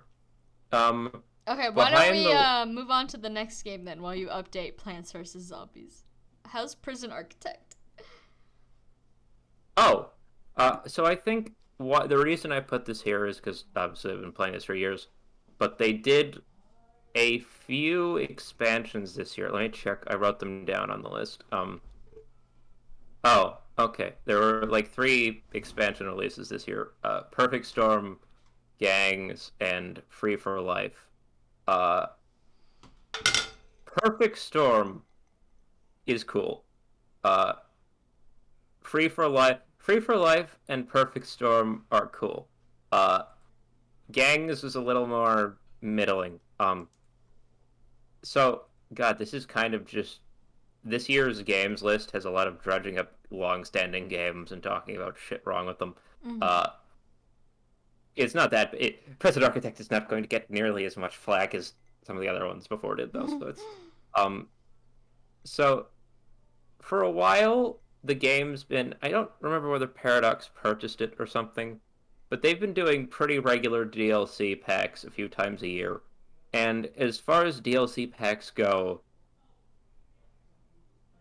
President Architect ones tend to be really a coin flip on whether or not they're at all worth it. And I don't, it's nowhere near the most egregious thing. Like, they're not really chopping up their game, but it's like some DLC releases and it's like decent, like a whole ass fucking set of systems and shit. They added like a whole fucking, they Added basically added fucking. like a like weird fucking insane asylum expansion in a previous year that was like Festive. pretty rough. And obviously, I'm aware of the implications of that. It's not supposed to be like a great thing. It's not yay. It's insane asylums. It's a fucking The game is stupid called prison. Prison Architect. Yeah, yeah. You're not. But it's not a statement of morality here. But the DLCs this year. First one, Perfect Storm, uh, adds like weather hazards and stuff to the game. Um, it is all right. Uh, the storms themselves are cool to work around. They basically just throw like Sim City esque like, and now shit's fucked at you, uh, routinely, and it's a little jank. Like it's not the biggest. It's not the most engaging thing ever. It's more just like suddenly there's rats every like 30 minutes IRL of playing, but it's like a fun thing. Don't know if it's entirely worth the amount of money they charge for it, but it's like, yeah, it's fine. I get it.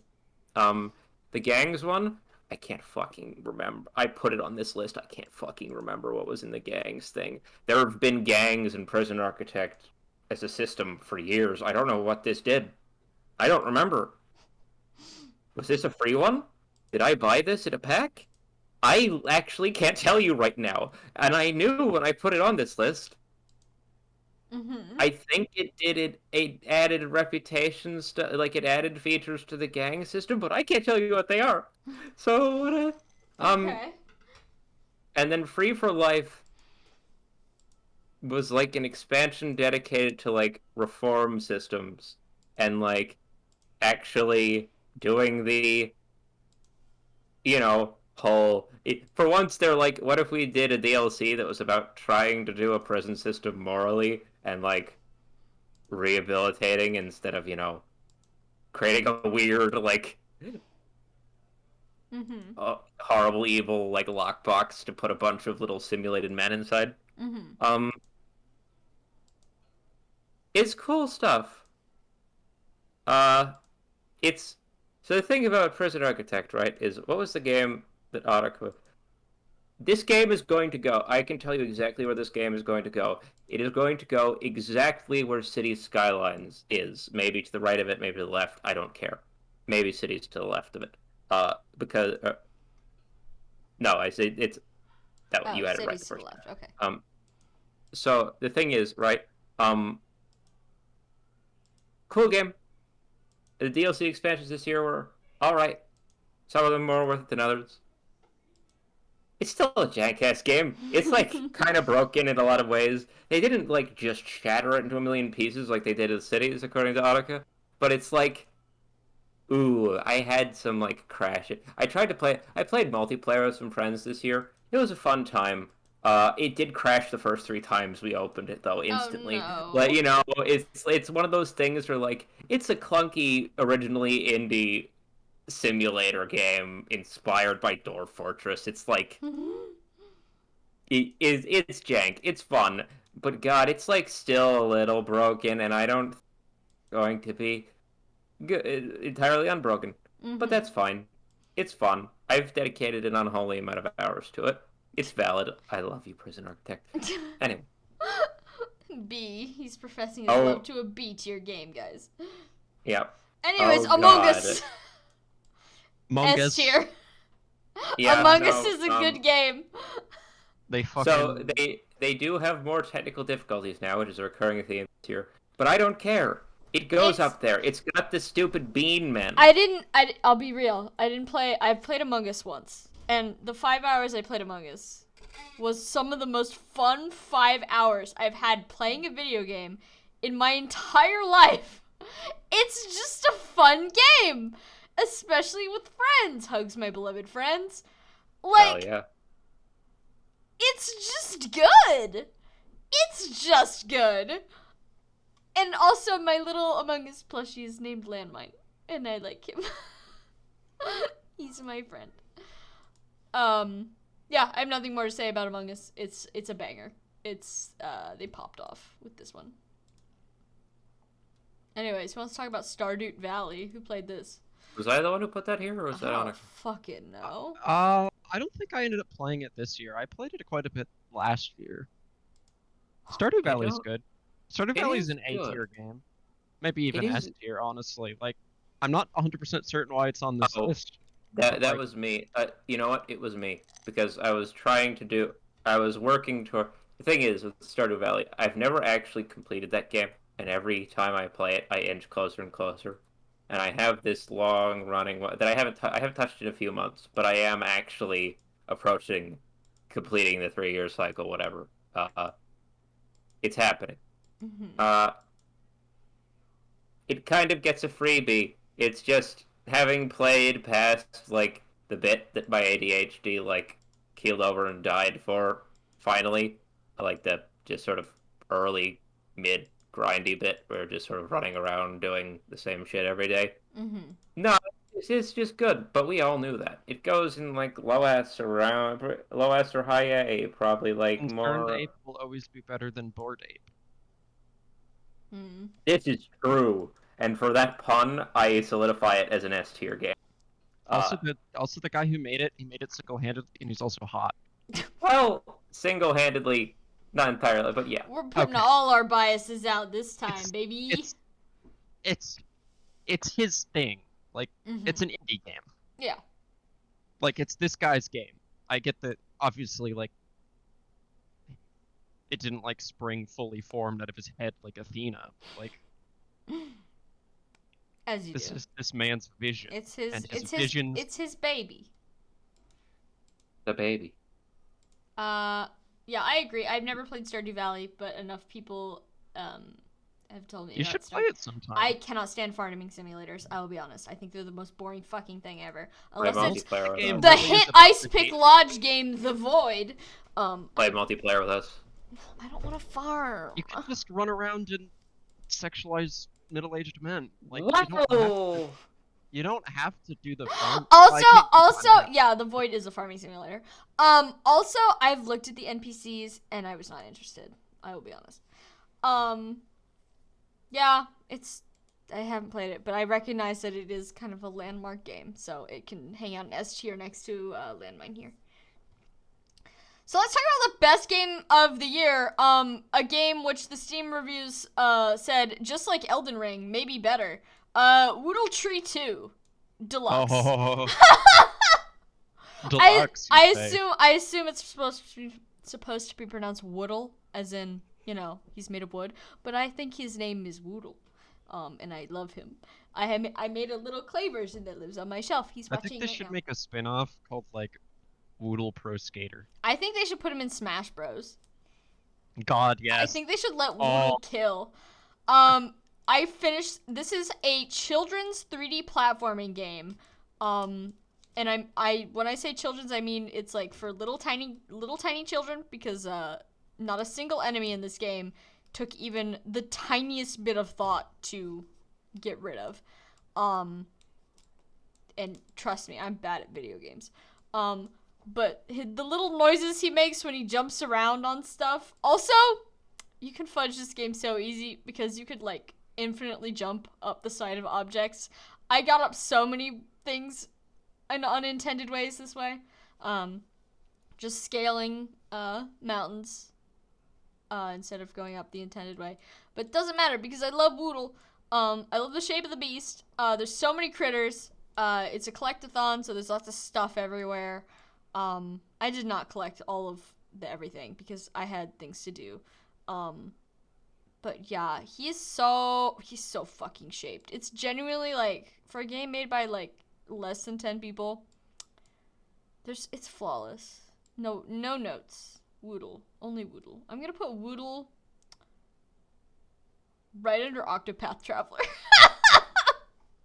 I think it's cute. I think he's funny. He's a funny little guy. Great. No, it's a great little game. I got the game for free too, which is even better. It's free Woodle. I am obsessed with him. He's a little stump. He's so excited for Woodle Tree 3. Oh god. Back for blood. Do they make merch? Are there plushies? I hope so. Oh my god, I need to look. For the love of God. Woodle. Okay, who's fucking playing Stellaris? Bitch ass baby game Stellaris. Samantha, there are more mechanics I'll in Stellaris kill you. than there are in most of the games you play combined. I'm sorry, but is it Woodle Tree 2 Deluxe for the PC? I should put Hey, Woodle Tree Sam, you can criticize Stellaris lovers in this chat when you fucking stop sucking Fire Emblem Heroes' dick, alright? Shut the fuck up. Listen, we're in a loving relationship. Oh, I thought you were gonna put Woodle up in S tier. No, I did for a minute. I left him up there for a minute, but I will not. It's a good game. So, like, breaking the trend, we've had 2 Paradox published games where we talked about their updates and DLC, breaking them, and fortunately, Stellaris continues to be the exception to the Paradox DLC trend, where every single bit of DLC they've put out since year 2 of the game has been just a banger of the highest order. I've never seen this level of like care and support for a game this old. It's like from what was the first year of Stellaris? Was it 2013 something? 2013, 2014-ish. Yeah, and this year they're like, we're going to release the ability to fucking play as horrible radiation and poison-addled mutants, and it's great. It's just so much fun. They're so fond of adding just like stupid no game is complete without just like a stupid button, and Stellaris might just be king of that. I like the little button that says Consume Planet. Yeah, in previous updates they've added Consume Planet. They've added like, lightning flash. They've added like Crack Planet buttons. They've added they've added options where you can set a entire species legal status to food. Like, it's fucking ridiculous. Um, There is a yeah, species trait. Traits are things that species have. Species typically are sapient, like, have societies and cultures. Mm-hmm. There is, in fact, a species trait called delicious. Oh. it's literal. This is a planet where you can build a special kind of ship that gathers hydrogen and oxygen from space rocks, combines it into water, and then floods planets from space, turning them into water worlds. Oh my. But the DLC they released this year, the one with all the poison people, they added like two or three different main features. One is that you can create a species of horrible, horrible freaks where you just pump up all their stats through drugs and God knows what. Uh, at the exchange of literal decades of lifespan, you can now do a build in this game where every person lives approximately 10 years, but has the most glorious 10 years of any species in the universe. Uh, they added you can play as fucking Arthurian knights, except they're searching for like weird pollutant Cthulhu across space and Yeah. time. There's a system. There is a quest system, like not a normal quest system, but like you can have a knight guild with their own quest for the toxic god. It is so good. You can also play as a civilization that doesn't engage in any of this bullshit and instead just hangs around on their cool little tropical water world and fishes and makes obscene amounts of money selling cool fish. But So yeah, it's a good game. It's a so, fucking banger. yeah, this year's DLC was once again just good, just fucking good. So what are we feeling? Is it S? A? Yeah, it's gotta be. Oh, honestly, excuse me. We're going to let my Steam library decide. Oh, what does that mean? Uh, if this is in the basically if this is in the top two games, it's an S tier. Oh If my god. not, it's an A tier. Gotcha. Uh, Okay, go off.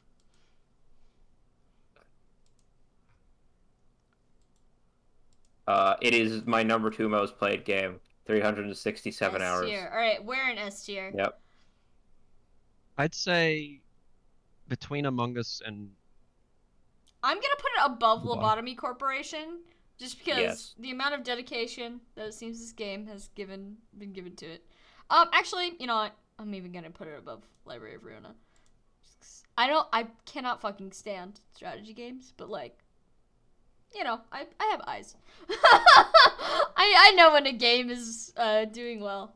Also, I have to pee so bad. I'll be right back, everybody, and then we'll talk about Baldi's Basics. God I damn have it. to pee too. Oh Yeah, my god, I'm let's sorry. all go pee. Group pee session. Have fun, everybody.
Hello. Hello there. Sam still taking her pee. I suppose so. Why is it taking a piss when it's clearly leaving a piss? This is true. Twitch chat, what are your thoughts? How many viewers do we got? 7, one of which is me, so Hello, everybody from Sam's server that's here. And anyone who's not. If you don't know, if you just kind of stumbled into this somehow, welcome.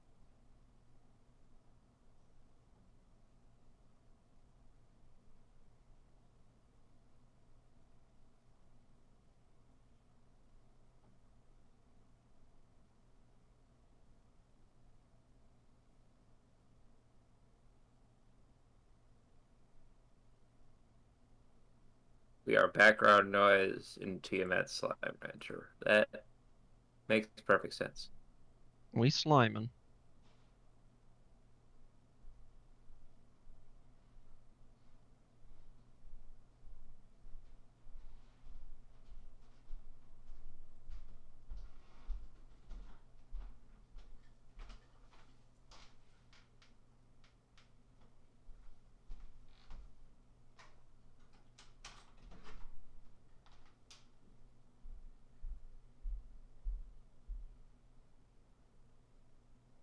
Me when I slime.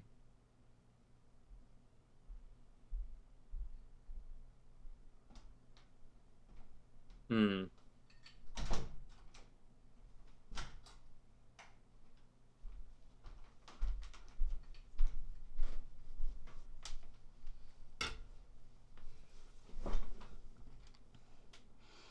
I'm back. Is everyone else back? Yeah, we're all here. Oh, hello. Sorry, there's like a cup on my porch, like an upside down cup, which means there's a bug in there. I just kind of stared at it for a minute because I wasn't sure whether I should lift it up and kill the bug. Bugga. Okay. Okay. Bug versus Sam. Bug versus Sam. Sam versus Wild. Sorry, I'm adjusting my microphone. Hold on. Okay. So, Cheppy, how do you feel about Baldi's Basics? This is, I guess, a meme game that was popular with the kids. And the way that I phrase that makes me sound old because it made me feel old. Hey, but it is literally just popular with the kids. Like 2 years ago when I was, no, more than 2 years ago, geez, like 4 years ago now when I was teaching, like intro game programming, like how to make a Flappy Bird clone in Python. I had a bunch of middle schoolers that were all obsessed with this thing. Like, oh my god. All they talked about was Fortnite and Baldi's Basics. It was insufferable. I think that more games should be this ugly. Unironically, I think more games should look like dog shit. So I will also go to bat for Baldi's Basics. I know it's supposed to be a shit post, but genuinely, I believe make more absolute fucking trash like this. So I was playing this game after acquiring it in like a charity bundle. Like it was either a charity bundle for like abortion rights or the Ukraine war refugees or some shit like some one of those an itch thing. I downloaded it just mainly for content for my friends in a Discord call than for my own desires. I played it for maybe an hour, 30 minutes. I got to like a second level of it. It's basically if the jump scare horror games like Slender Man, whatever, were also just like Pac-Man running around a maze, chased by a quote unquote ghost. The ghost being this bald man. The principal. Yeah, something like that. I remember. What if Mr. Clean could kill you? Yeah. Sam leaving the server and basically demanding that I continue playing it.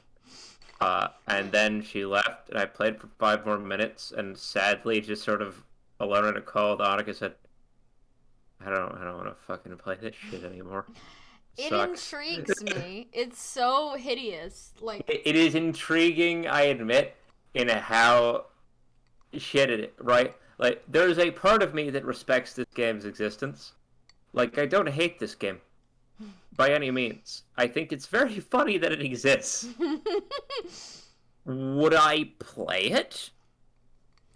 No. this Not that it was even particularly bad. Like, my brain just checked out after a couple of like this is entertaining.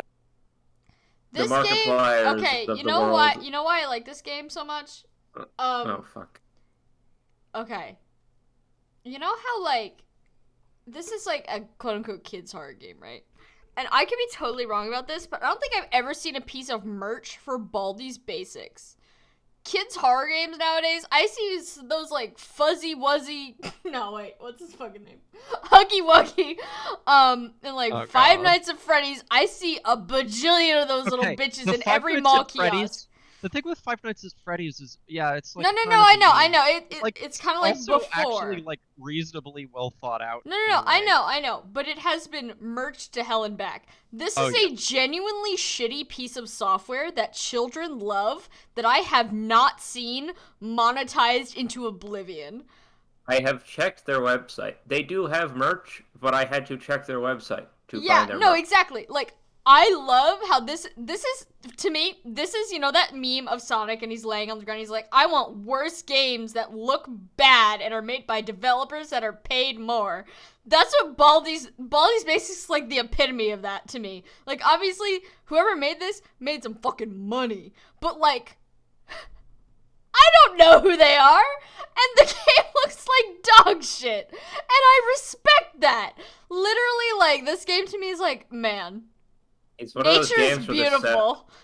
it's one of those games where the sound font itself is enough to jump scare you. Literally, like, this Like is just being in a crunch. hallway and a sentient 8-foot broom appearing at the other end and going sweep, sweep, sweep is just like fucking what the fuck, man? Genuinely, like, on an artistic level, it's beautiful. How is Baldi's Is Basics one of our more discussed things? This is like, it's like, you know, when you watch a pill bug on the sidewalk and you're like, man, No, nature.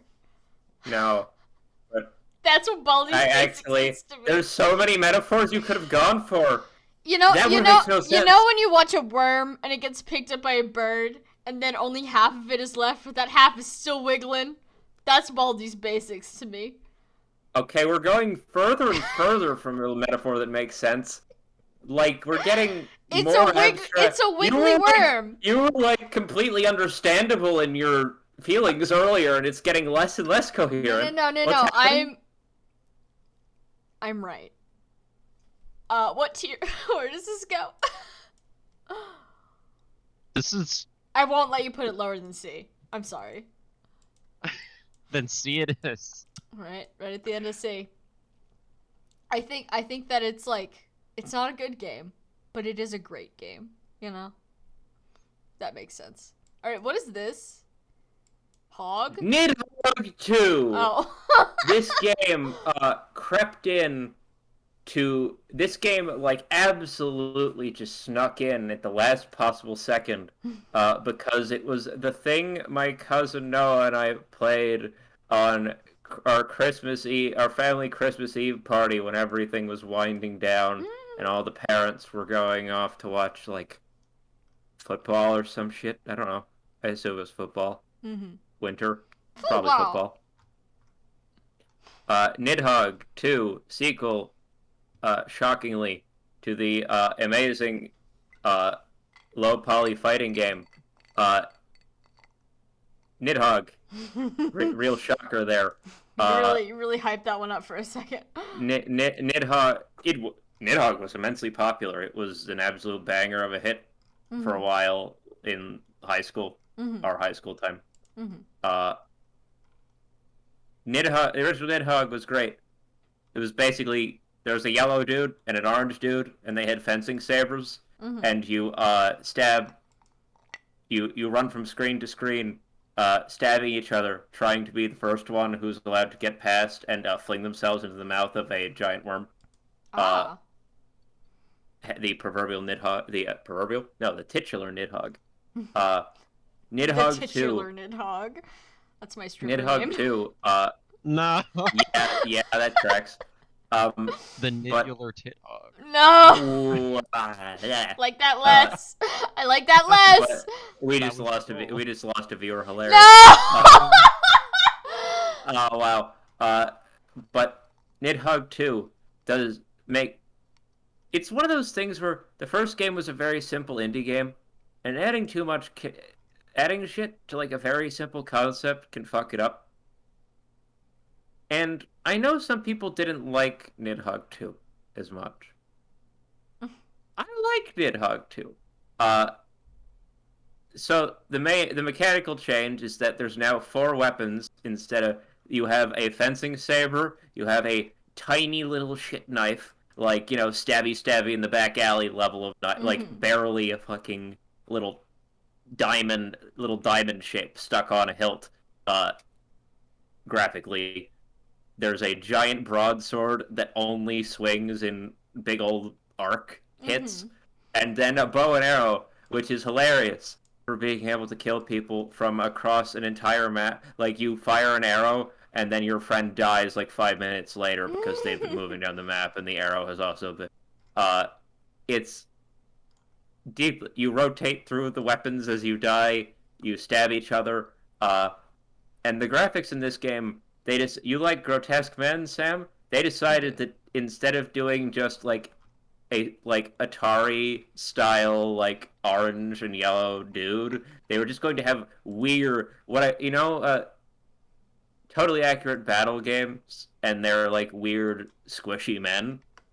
Imagine if those looked like Squidward and also wanted to die. Oh. There, you can see sort of in the cover art there, some of them. They're very lumpy. They're like lumpy, sad Squidwards who like explode into like goo the color of their skin whenever they get impaled and just sort of like onto the ground in like a puddle. It's fucking hilarious. This is a good video game. It's still a simple video game. It probably goes. I feel like I want to put it right after Night in the Woods. I love Nidhogg. A good game. OpenTTD is back. It's crunchy. It's It's crunchy. It's old. It was like not a DOS game, but pretty damn close. It was made in like the early 90s originally. It's kept alive by the sheer willpower of a forum of trained nerds who have been iterating on an ancient video game for decades. For funsies, I guess. And they're correct to do so. Yeah, it's got multiplayer. It's got mods coming out of its ass now at this point. Ass mods. It's a very fun game. Can you blow up the trains? Of course you can. S tier. No. You can blow up the trains. You say of course you can. As if every train game Annika plays doesn't let you blow up the train. It is a common multiplayer strategy to create little 3-tile wide lines of buses that consist of a warehouse, a bus, a road, and a warehouse that just crosses back and forth on your friend's train line, so that their trains detonate violently when they run over the bus that you planted there without them noticing. Buses on opposing rail companies, and there's no log. It's just chaos. That is literally a common strategy in multiplayer. It occurs to me that the fact that there's basically no laws about how and where you can build, as well as putting buses on the things, and the fact that it's all about trains, this game is literally Atlas Shrugged in the video game.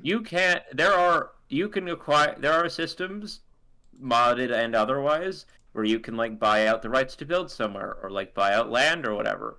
But also, you could just build a road and fill it with tram. You could fill a roadway with Fuck 30 you, trams road to the point that time. the trams are just jammed there. No one else can leave the city because you've created a giant, like, horrifying machine crop circle of just backed up trams around the city that your friends started in, rendering their entire city. They now have to build bridges over your tram circle of doom. Oh my god. It's great. So, where should I put OpenTTD? It's gotta be A, I think, because it is very old. I admit. I'm like, no, it's like I want to say S, but that's probably me. I think it's like a very Me. high A. Yeah, it's like Is hovering. it better than JRPG Gang? Let's start there. Xenoblade, maybe not. I don't know about the other two. I'll put it above Shin Megami Tensei. Yeah, that's Just fine. because, you know, I love bullshit. How's Bad North? Yeah. Viking, not tower defense. That's not what it is. Viking island defense. A bunch of. I love games about tiny, pathetic, looking little pawn men just sort of running around and like poking each other with pointy sticks. Mm-hmm. It scratches that itch. You get to watch like tiny little like chess piece looking Viking dudes sort of explode into little comical spurts of blood as they get like shoved off cliffs by like spearmen and stuff. It's quite fun. Mm-hmm. I haven't actually finished it because it's one of those games where it's like a roguelite, though the roguelite sort of implied. It's a game with like runs. You start off on an island and recruit people and then die. Uh, so it could get a little. I got a little tired of it, I think, but it's good. So it's probably around Mini Metro for me. It's not above Frog. Okay, I put it not above Frogun, but it's like it could go on either. Oh, all right, Right here? sure, yeah. That sounds reasonable. Hey, Yes. a little picky, So little picky man. Pikmin Bloom, the Pikmin mobile game. So calling it a game is weird because I opened it up. I played a lot of Pokemon Go, still do. Pikmin Bloom isn't really a game. It's like a journaling app almost. A diary. A journaling app that's full of carrot men. As I most do not journaling feel- apps should be. Yeah. Rookie mistake. I don't feel comfortable. It's like I don't feel comfortable putting this isn't going in A. I'll straight up say that. Okay. It's not. It's probably not going in B. It's probably going. Is it better than Oh. Fire Emblem Heroes? So here's the thing. Oh. Fire Emblem Heroes has actual gameplay, Ah, I see. but it's weird to rank because it's like barely. This is barely a game, Bro, why'd But you put it's- it on the list? but it's less loaded with. It is a game. It's Mhm. just. It's a walk around, send some Pikmin some places. Here's your like step. It's like a gamification of a journaling app, if that makes sense. Mm-hmm. So it's like weird to place. Well, if I'm being honest, do I just love it for the carrot? Do I love it more for the carrots than for the game itself? Probably. It probably goes like around above Fire Emblem Heroes, just right in front of it, Mm-hmm. because it's like this game is like it's. So it's you pretty like Pikmin Bloom for the same reason I like Fire Emblem Heroes, the little carrot guys. Well, yes, Get it? but 'Cause, like they yeah. did this, the Easter skins where they have like. Yeah. yeah, but yeah, but the difference is that Pikmin Bloom's a fucking pretty bare bones app, and then Fire Emblem Heroes makes me wish death on someone, probably you.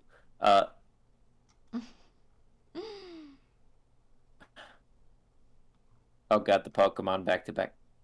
Yeah. Pokemon. Scarlet, how are you feeling about Scarlet? I honestly haven't gotten far enough to play. Okay, so I have a lot of thoughts on it, but I've literally only done like the first gym and like big boss bat. Like I haven't really even. I sort of expected when we made this list that I would have get around to playing more, but I haven't because my life is nothing if not a ADHD little treadmill where I don't get stuff done. Uh, this is it's a cool game. No, you know what? Do I put it in?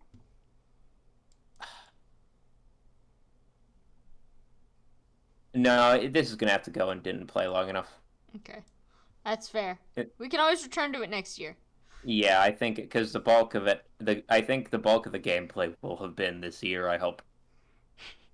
Uh, Arceus. That's a different story. I can easily place that one. It's like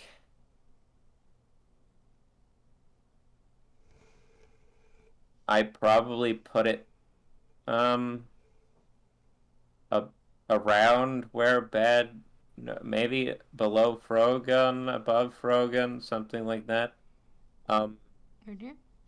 so basically, Legends Arceus looks and kind of runs pretty shit and gets and skirts its way up to A on entirely on the graces of well, the fact that the gameplay is actually kind of fun as hell. Mhm. Like it's Ah, what it is. a good thing to know for a video game. Yeah, it is one of those things where it, I mean, it's the tale as old as time, and by time I do mean open world adventure games. It's like, is there much to this game? Like in the game world and writing, God forbid, and the graphics? Fuck no, especially not that last one. Did I spend an unholy amount of hours? But in this chat, we Literally, are very pro ugly as yeah. shit games. Did I spend an unholy amount of hours just running around throwing Pokeballs at creatures of varying levels of aggression towards me? Yes, I did. It was great. That part is great. And okay, I'm gonna compare it to Scarlet here just a bit, despite Scarlet being in the didn't finish box. Um, it's like it's got the graphics problems and some clunky gameplay problems and bugs and stuff, but they're all Lions and like tigers and bears. Oh my. yeah, but they're all like the bugs in they're pretty bad in Arceus, but in they make me go and then in Scarlet and Violet they make me go like like it's like whoa no like Mhm.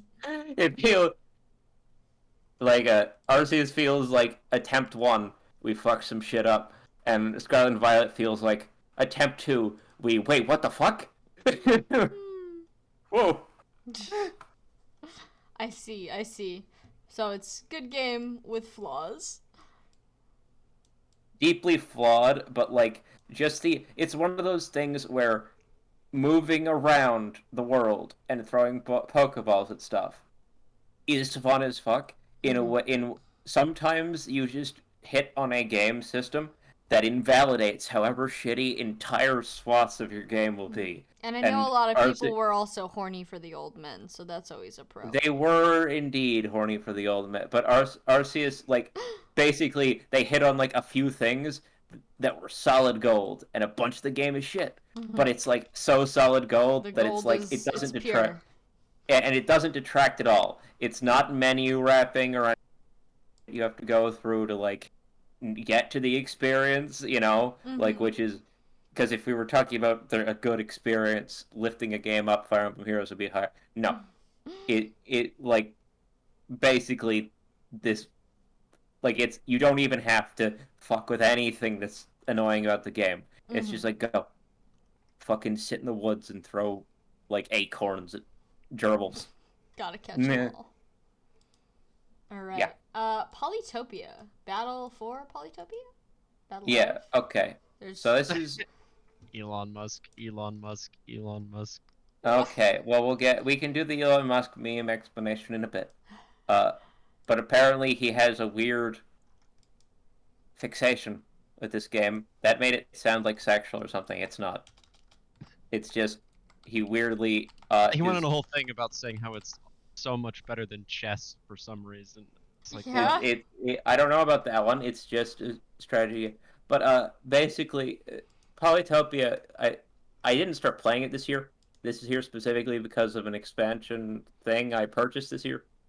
Um, basically they were like, let's take Sid Meier's Civilization, but have it finish in like 20 minutes tops, 30 minutes tops, so that the mobile gamers of the world get that like strategy game dopamine itch without, you know, the Mm-hmm. clunky, slow grind of an actual strategy game. Mm-hmm. Uh, honestly, it's just pretty good. It's one of those mobile games where it's like, oh, this one was made to be good. This is just good. Like, it feels good. Sound design, art design, it's all neat. It's very compact and simple because it's a mobile game, whatever.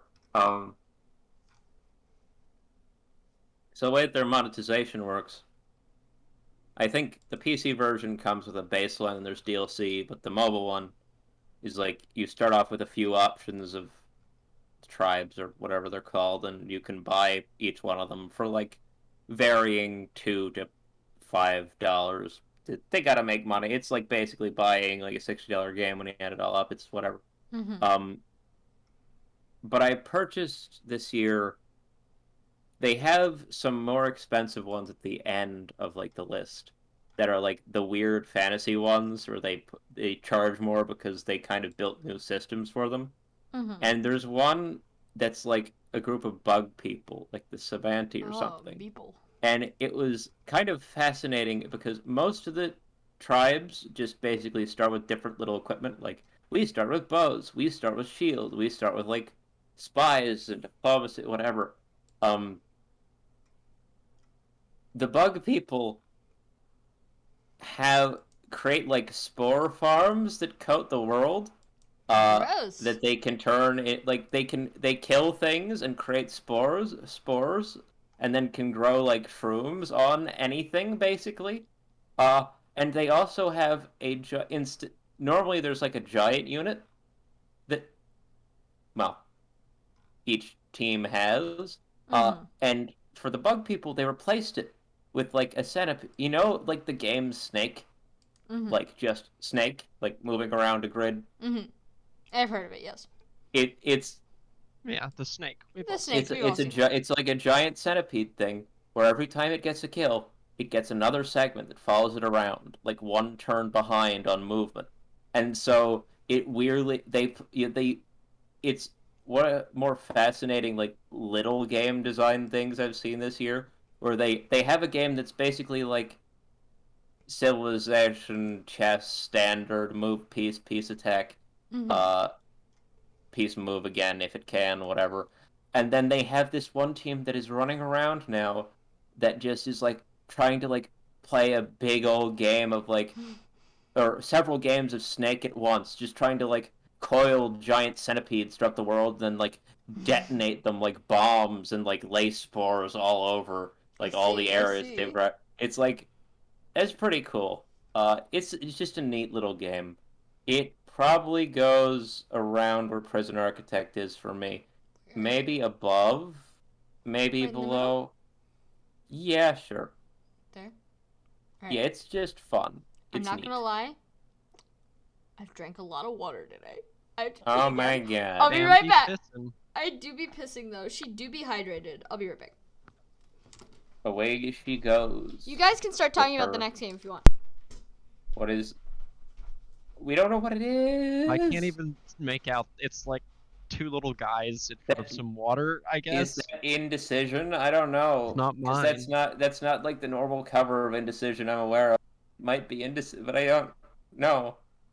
Um, well, I guess we'll have to just sort of entertain the masses on our own. Uh, so, what's up? I'm playing Crusader Kings, and my character Uh, is named Adibeg Nesser Abul Qasim Nizamaiden with the tress of the Marwanid Adibegate.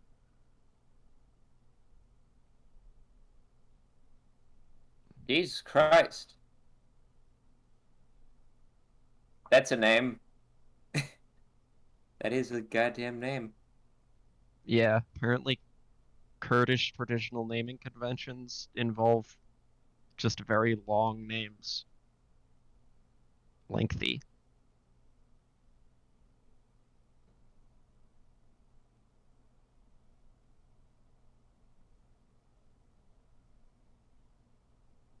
Sam will return soon. And then she'll remind us what this game is. I think at this point it's probably Indecision, which it's a weird little tiny puzzle game, very abstract, very weird. I don't know if I finished it. It was all right. That's it. That is all.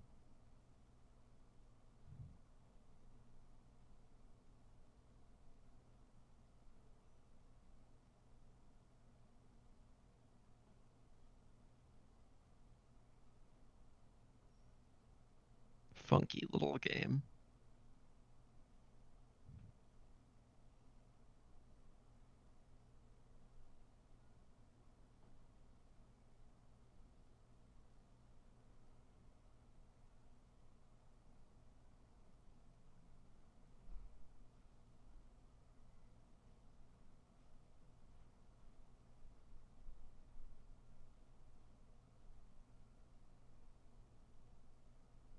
Mm. What's that one next to what I assume is Indecision?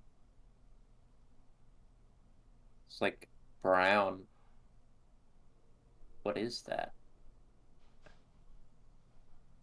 Let me maximize that. It's pixely. I think it's a little Sam game. Oh, I return. Sam. so is that game? So the thing is, you're the only one who knows what the little icons are for half these games. So is that Indecision? Is that what we were? Yes. We sort of spent that whole time trying to figure out what it was. Yeah, it's Um, Indecision. yeah, yeah, tiny little puzzle game. Um, it's like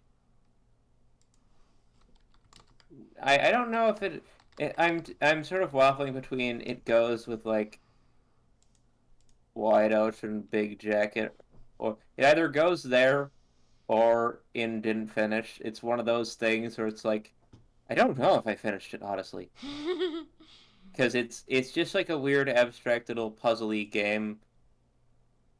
It probably goes around like so. I'm not gonna go back to it. It probably goes around like maybe below Soka Loka Deluxe. It's not that bad. It's just like a I'm weird gonna little put it puzzle below game. I Have No Mouth and I Must Scream. Is that alright? Oh yeah, that's fair. Now that I forgot that that one was there. I'm Yeah, no actually, you foul. know what? I'm gonna bump I Have No Mouth and I Must Scream up to. It's definitely better than Wide Ocean Big Jacket, so. Yeah. That's kind of cursed, but I think you're valid.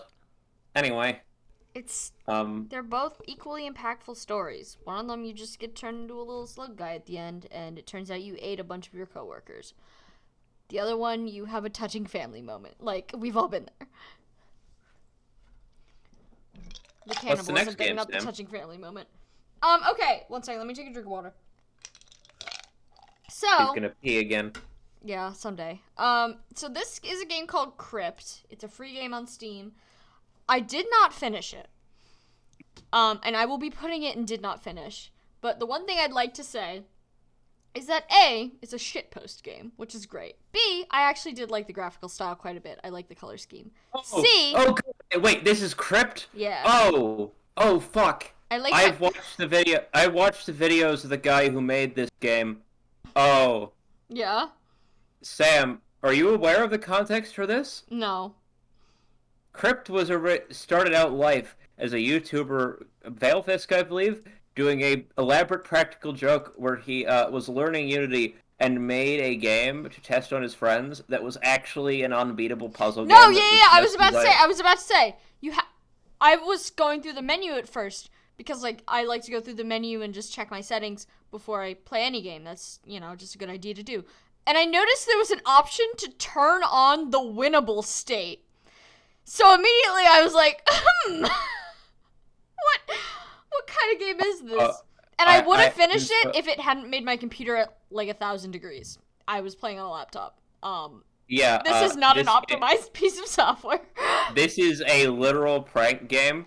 This is like, I have utmost respect. He made an entire little fucking game with no ending just to put people in front of it for YouTube content and also to fuck with his friends. That's so funny. You know what? Like Knowing that Steam, context, right? even more respect. It's on Steam, right? Like, yeah. He put it... Yeah, it's good. He's like, you probably shouldn't fucking play this. It's on Steam, though. No, yeah, like in a bunch of the reviews, it was like, this is the game they use to torture people in illegal prisons. It's like, wow, I simply must download it, but it overheated my laptop, so I couldn't finish it. I respect the game. I probably won't play it again because it makes my laptop very angry, and I would like to keep using my laptop for the foreseeable future. But I love the energy. I love the vibe. Okay, I'm going to make an argument here. Oh. Put it above Baldi's Basics. Okay. Thank you. Yeah. I agree with this. Okay, so this... It needs to go further. This is barely a game. It's called Art the Metamorphosis. It is a shovelware Steam puzzle game where you just, like, rotate pieces around a circle. I'm pretty sure all the art is stolen. I don't know where I acquired this, but I was bored on Christmas Eve, and I was just going through, like, games that take under an hour to beat, and I was like, what is this? Like, the name is fun. It's just a shitty, like, a really shitty, like, Steam shovelware puzzle game. It's, like, fine. They use Comic Sans for all the menus, which really tells you a lot. Solid D tier. It's not good. Transistor is an S tier game. I will not be taking any criticism. I'm gonna put it... Yeah, Transistor's kind of, like, fantastic. Can I put it above Stellaris, or is that sacrilege? No, you can put it above No, Stellaris. that's valid. I'm not That's gonna put allowed. it above Rain World, because, The game's an art piece. they're both art pieces. Rain World's, I feel like, just, like, a larger art piece, though, Transistor's like a little bite-sized art piece. Like Transistor, you go into it and you're like, "This is going to be an art." You go into it and you're like, "This is going to be an incredible art piece." And Rain World's like, "This is a game. This is an entire goddamn museum." This is a game about a bunch of tiny you are just a tiny little slug mouse and you crawl around in there. Spike, bitch! This is a fucking like existentialist philosophy game. Fuck you. But speaking on Transistor, the plot, 10 out of 10. The art style, 10 out of 10. The only thing I don't like about Transistor's art style is the character model for the main character, Red. I think if you get too close to her, her face looks a little goofy. But, like, it's not even a complaint. It's like a neutral. Like, it's fine. It's beautiful. It's a beautiful fucking game. The soundtrack, oh, delectable. Oh. Literally, the first video game soundtrack I ever went out of my way to purchase with human money instead of pirate off YouTube, because it fucks that severely. The gameplay, so fun. One of the only games I have all the achievements for because I literally love playing it that much. It's super bite-sized but super duper replayable, which is phenomenal because long game is long. Short game's also too short sometimes, so it's literally flawless. Also, Sword Boyfriend loves me. Shout out to Sword Boyfriend. Yeah, Transistor, the game of all time. So what's this? Epic something. This is Ultra Tiny Epic Kingdoms, a game that I purchased. This is a physical card game that I purchased in a pretty Sorry if nice. you hear me eating ice. Yeah, I do. Alright. That's why I paused. A nice sort of little board game shop in the middle of nowhere, Pennsylvania. Um, I guess it's a alternate version of another board game that is just Tiny Epic Kingdoms or something. Uh-huh. It is a 4X game, meaning it's like got a map and a bunch of little pieces, and you collect resources and build and move your units around a map.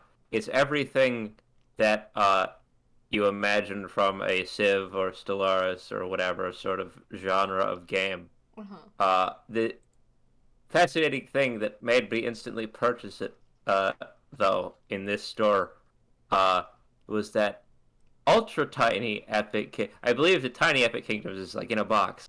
Ultra Tiny Epic Kingdoms, the entire game fits into like a box for a standard deck of playing cards. Oh shit. That's their gimmick. Little guy. All the tiny little wooden cube pieces and cards that make a. They have little map cards. They have little cards that have like all the units. They just like fill the thing in half with cards and the rest with pieces. And my brother and I played it like about 30 times before we were done that vacation. Oh my It's gosh. honestly, it's just a fascinating little thing. It probably goes,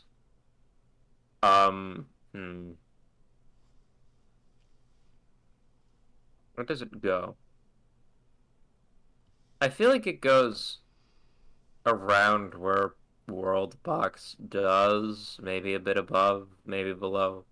It probably could be arbitrary. It's not above Salt and Sanctuary, I don't think, but it's just a neat. The fact that someone I read the thing and I was like, strategy game, okay, 4X game, what? In this box of cards, okay. Well, I have to see now. I must say, I'm intrigued, sir. Yeah. Oh god, Pokemon Go. Pokemon Go to the polls. Pokemon Go. Pokemon Go. God, I put this here and I was like, I have plenty of things to say about Pokemon Go, and I still do, but I don't even like feel like it, man. Like it's kind of grindy. It goes like It's a it has Nintendo a mobile lot of- game. Yeah, it has a lot of problems like Heroes and Pikmin Bloom do. It's got more gameplay than Pikmin Bloom. It's more of a soul-sucking grind than Heroes, I want to say, because like Oh no. it at least it doesn't have quite the same like dice roll dopamine hit, but it's still like a fun and enjoyable game. It goes above Fire Emblem Heroes for me, and that's it. It's the one with problems that I haven't stopped playing yet, unlike another game. You know, like it's This is your weird gotcha vice thing. It's not a gotcha. I know no, that. no. If it were a gotcha, I wouldn't be fucking playing it. I know it's not a gotcha, but it's a mobile game where I would chances play a involved. gotcha if it didn't like. If they make one that doesn't just fucking hurt. And we'll It seems get like the to genre- really bad gotcha games.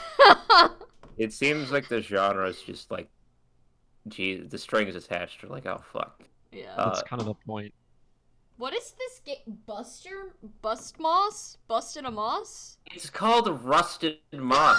You fucking idiot. Didn't my moss? She I bust think you on my watched me. I moss? think you watched me play this is the demo for Rusted Moss, and I think you watched me play it. Donna. Bestie, my brain is fried. Is this well- the one where you like rotate a little scene around and like undo things? And what am I thinking of? Or was that last year? I think it was last year. I That have was no last year. perception of time. It's okay, kind Bessie. of comic how the past like 3 years of my life have been compressed into what feels both like 40 and 2 months. Yeah, for real, for real. So this is a Metroidvania that I found during one of the Steam Indiecades. They've got a little goo gun sort of grappling hook thing that you have, and they've got like a weird squishy grappling hook is like their main gimmick. But aside from that, honestly, it's just kind of a neat, decent little. It goes for me.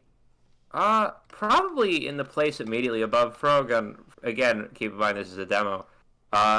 You run around and shoot things, and it's got all the like fun Metroidvania bits, and it's just a fun platformer. And there's almost certainly, I only played the demo, but there's definitely gonna be body horror. There's no way in hell there's not gonna be. Like, it's just from the limited bit I saw, it's like there's just like, Sam, when there's a game and there's just like a character who's just like a normal woman, and it's like the developers are like, this is a normal woman talking to you, and you're like, fuck no, you're fucking lying to my face. She's gonna be some sort of eldritch creature in the end of this. Mm-hmm. It's one of those. Love that. Yeah, it goes above Frogan. Where did I put Frogan? I don't remember. Oh, Top. up here. There you go. Boop. Okay.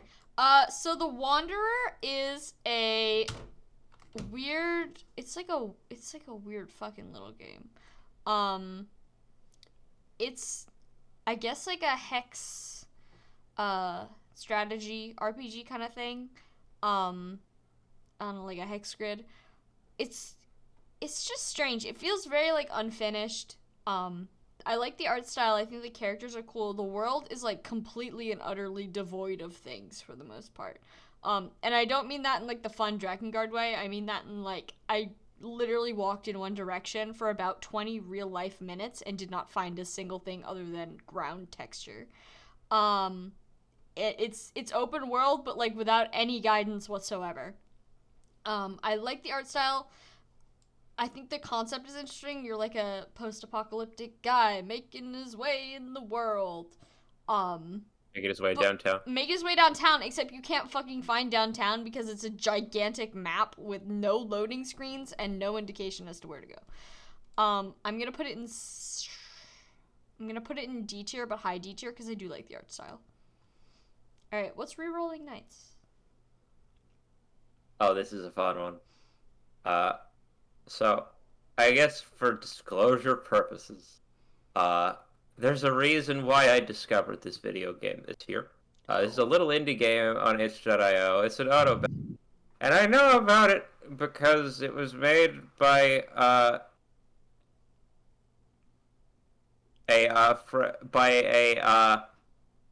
someone we all knew in college. Oh? Well, I guess. Oh, he's on Twitter publicly as himself. Yeah, Robbie Wakefield. Oh, I see. Yes, this is his auto battler thing. It plays, as far as auto battlers go, very like the way that Super Auto Pets does, but it's got some interesting different stuff to it. Mainly, it doesn't have like the same linear. I'm comparing it to Super Auto Pets because it's my main point of comparison, I guess, by default. That's all I got. It has sort of a class system going on, where it's not like you have a turtle and you stack more turtle and it make a bigger turtle. Mm-hmm. You've got like a little healer dude and you stack enough of the little healer dude and it gives you an option to promote him into like one of two different healers, one that like super heals one, and the like, Fire Emblem promotion tree. Yeah, basically it's got that, and it's got like a little bench sort of system where you have like the ones you send into battle, but there's also like a few slots where you can keep units where their like abilities will activate, but they won't go into battle. So you can sort of like you can sort of like build a constant support system without using it. It's neat. It's fun. It's, I think, free to play. You should go play it. Someone we know made it. Ooh. All right, where does it go? No pressure. Yeah, no, right? Hey, we are unbiased honestly, in this channel. Probably. Fuck, dude. I don't have a single negative. Here's the thing, right? Is I was like, is it better than some of these other things? I don't know, but I can't actually think of anything negative. Really? So, like, God, it might be an A. Where?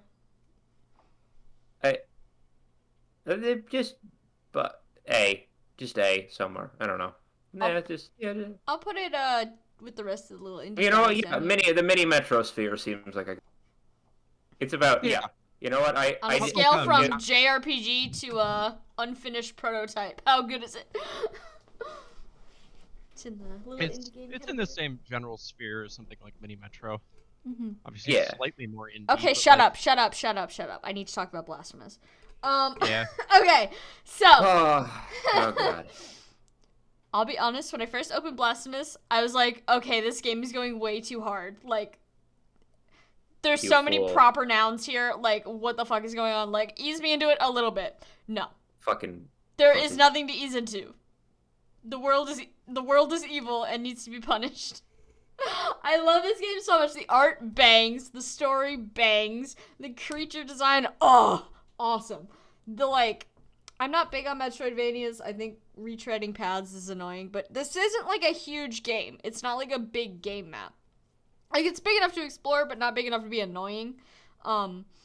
So I thought that was awesome. I love the upgrade system. I love how customizable your little guy is without ever feeling like super broken. The final boss was a little bit, jank. Again, guys, just fucking make an enemy but strong at the end. You don't have to do a fun new mechanic I have to learn. Let me just play the game, but, the best part. Like, just make it the best. So I will say a little bit of a gimmick boss at the end. Double health bar is fine, but, like, if the second health bar is a gimmick, I'm looking at you. Yeah, this game fucking rules. The music is also so good. The lore, I love it. I watch so many lore videos. Blasphemous. I'm gonna put it... I don't know whether to put it above or below Transistor. It's definitely S tier. Because it fucks so hard. I'm gonna put it above Transistor just because it's like more involved. Well, yeah. It's more involved. Transistor's like it's complicated, it's a complex game, but it's like, Blasphemous is it's a Metroidvania. So it's like way more involved. There's more moving parts. Yeah. Blasphemous is good. Okay, what's Islanders? Oh, Islanders is a little puzzle city builder thing. It's quite cool. yeah. Where do you go, Islanders? I think it was on the list last year as well. Was it? Well, I played a believe lot so. more of it this year than No, yeah, last year, probably. So multiple games. Heroes was yeah. on last year. God, it's a little game. You try and build out a city. You have little points to spend on buildings, and you get points back for placing buildings next to the proper buildings and structures and plants and whatever. Mm-hmm. It's neat. It's fun. It's very simple. Where did we put Bad North? Is it? It's up here. It's in A tier. Oh, I moved it. It probably goes. I think I want to put it above Bad North. Well, yeah, I'll put it above Bad North. Above Bad North. Yeah, I think that's just about where it was last year too.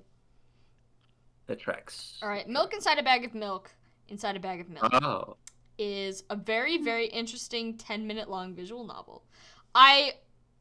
Honestly, I really love it. I think it's like a fourth wall break the entire time because you're playing as a player of a visual novel and someone is trying to talk to you through the medium of a visual novel. It's about like someone with some sort of like anxiety thing, PTSD, and they're trying to talk to you through the medium of a visual novel where they are the character and you are the player, and they're like kind of reaching out to you and you're talking back to them. And the very it's like a 1-bit art style. The visuals are very trippy. And it's so short. I finished it in literally 10 minutes. But like it's not what I was expecting at all. It's just like it's a very meta experience. Like, girl has only played Pathologic. The end part of Pathologic where you talk to the quote-unquote developers. It's basically that, but it's a game. And I thought it was just really cool. I bought the sequel. I haven't played it yet. I'm going to put it in A tier right next to Ryzen just because it's so short and it's so simple. But, like, dude, I do be thinking about it, though. Not going to lie. I'm excited to play the sequel. which is milk outside a bag of milk. They took the milk out. Whoa. Canadians. For real. How is The Sims 4? Annika. Who is The Sims for? Kill me. Is it bad? Kill you It is- affectionate? It is crispy. Yeah. No, you're gonna need to elaborate more Yeah. on that. I don't. Like good crispy? The Sims franchise is like the insult of wasted potential. I like building little houses. There aren't a lot of games that let you build little houses. It's just that The Sims is actually really bad about letting you build little houses, and it Mhm. also like is an unoptimized garbage game that has very few actual features and literally thousands of dollars worth of pointless DLC. Mm-hmm. This is true. Pro tip, you know, acquire DLC. Oh, Yeah. holy mateys. Which That's really all I have to say on the subject, to be honest. What It's tier? a solid C tier game that I will continue playing so long as I can't find another game that lets me build little houses. I'll put it above Flat Kingdom. How about that? Does that sound fair? Yeah, that's fair. I don't think it's better than Fire Emblem Warriors, even if I didn't like Fire Emblem Warriors that much. No. I feel- Subnautica. Oh, sorry, you've some last sim. Oh, I was just gonna say, it felt like Fire Emblem Warriors at least had, you can't call Fire, you said Fire Emblem Warriors felt like a cash grab, but then you look It right, wasn't made by EA. go back. It's different realm of cash grab. Go yeah, back. it's like a one-time purchase cash grab. Sims is the vampire that won't stop sucking. The suck. Nani? Anyways, Also, how's no. Subnautica? Oh, that's Speaking a great of- video game. Little clunky around the edges, but I mean, I think you all witnessed everyone here in this call talking to me witnessed extensively my playthrough of Subnautica. It is a great video game. It's not the best video game ever made. It's kind of clunky, has some performance issues, has some weirdness, but I am a coward, and it did scare the ever-living shit out of me, just sort of living in that space with those sea creatures. It is a solid, I don't feel like I can put it below A tier. It's gotta be an A tier game. Where in A tier? I don't know. Is it better don't than like- Night in the Woods? I wouldn't say so, actually. Is it better well, than Nidhogg 2? that is a weird question to answer, and I am not sure. Does it belong in indie game hell down here? No, let's not call it hell. The Indie game games heaven. in A Sorry, tier- we're in A tier. Indie game heaven. A tier is not. I don't think it does. It goes like this.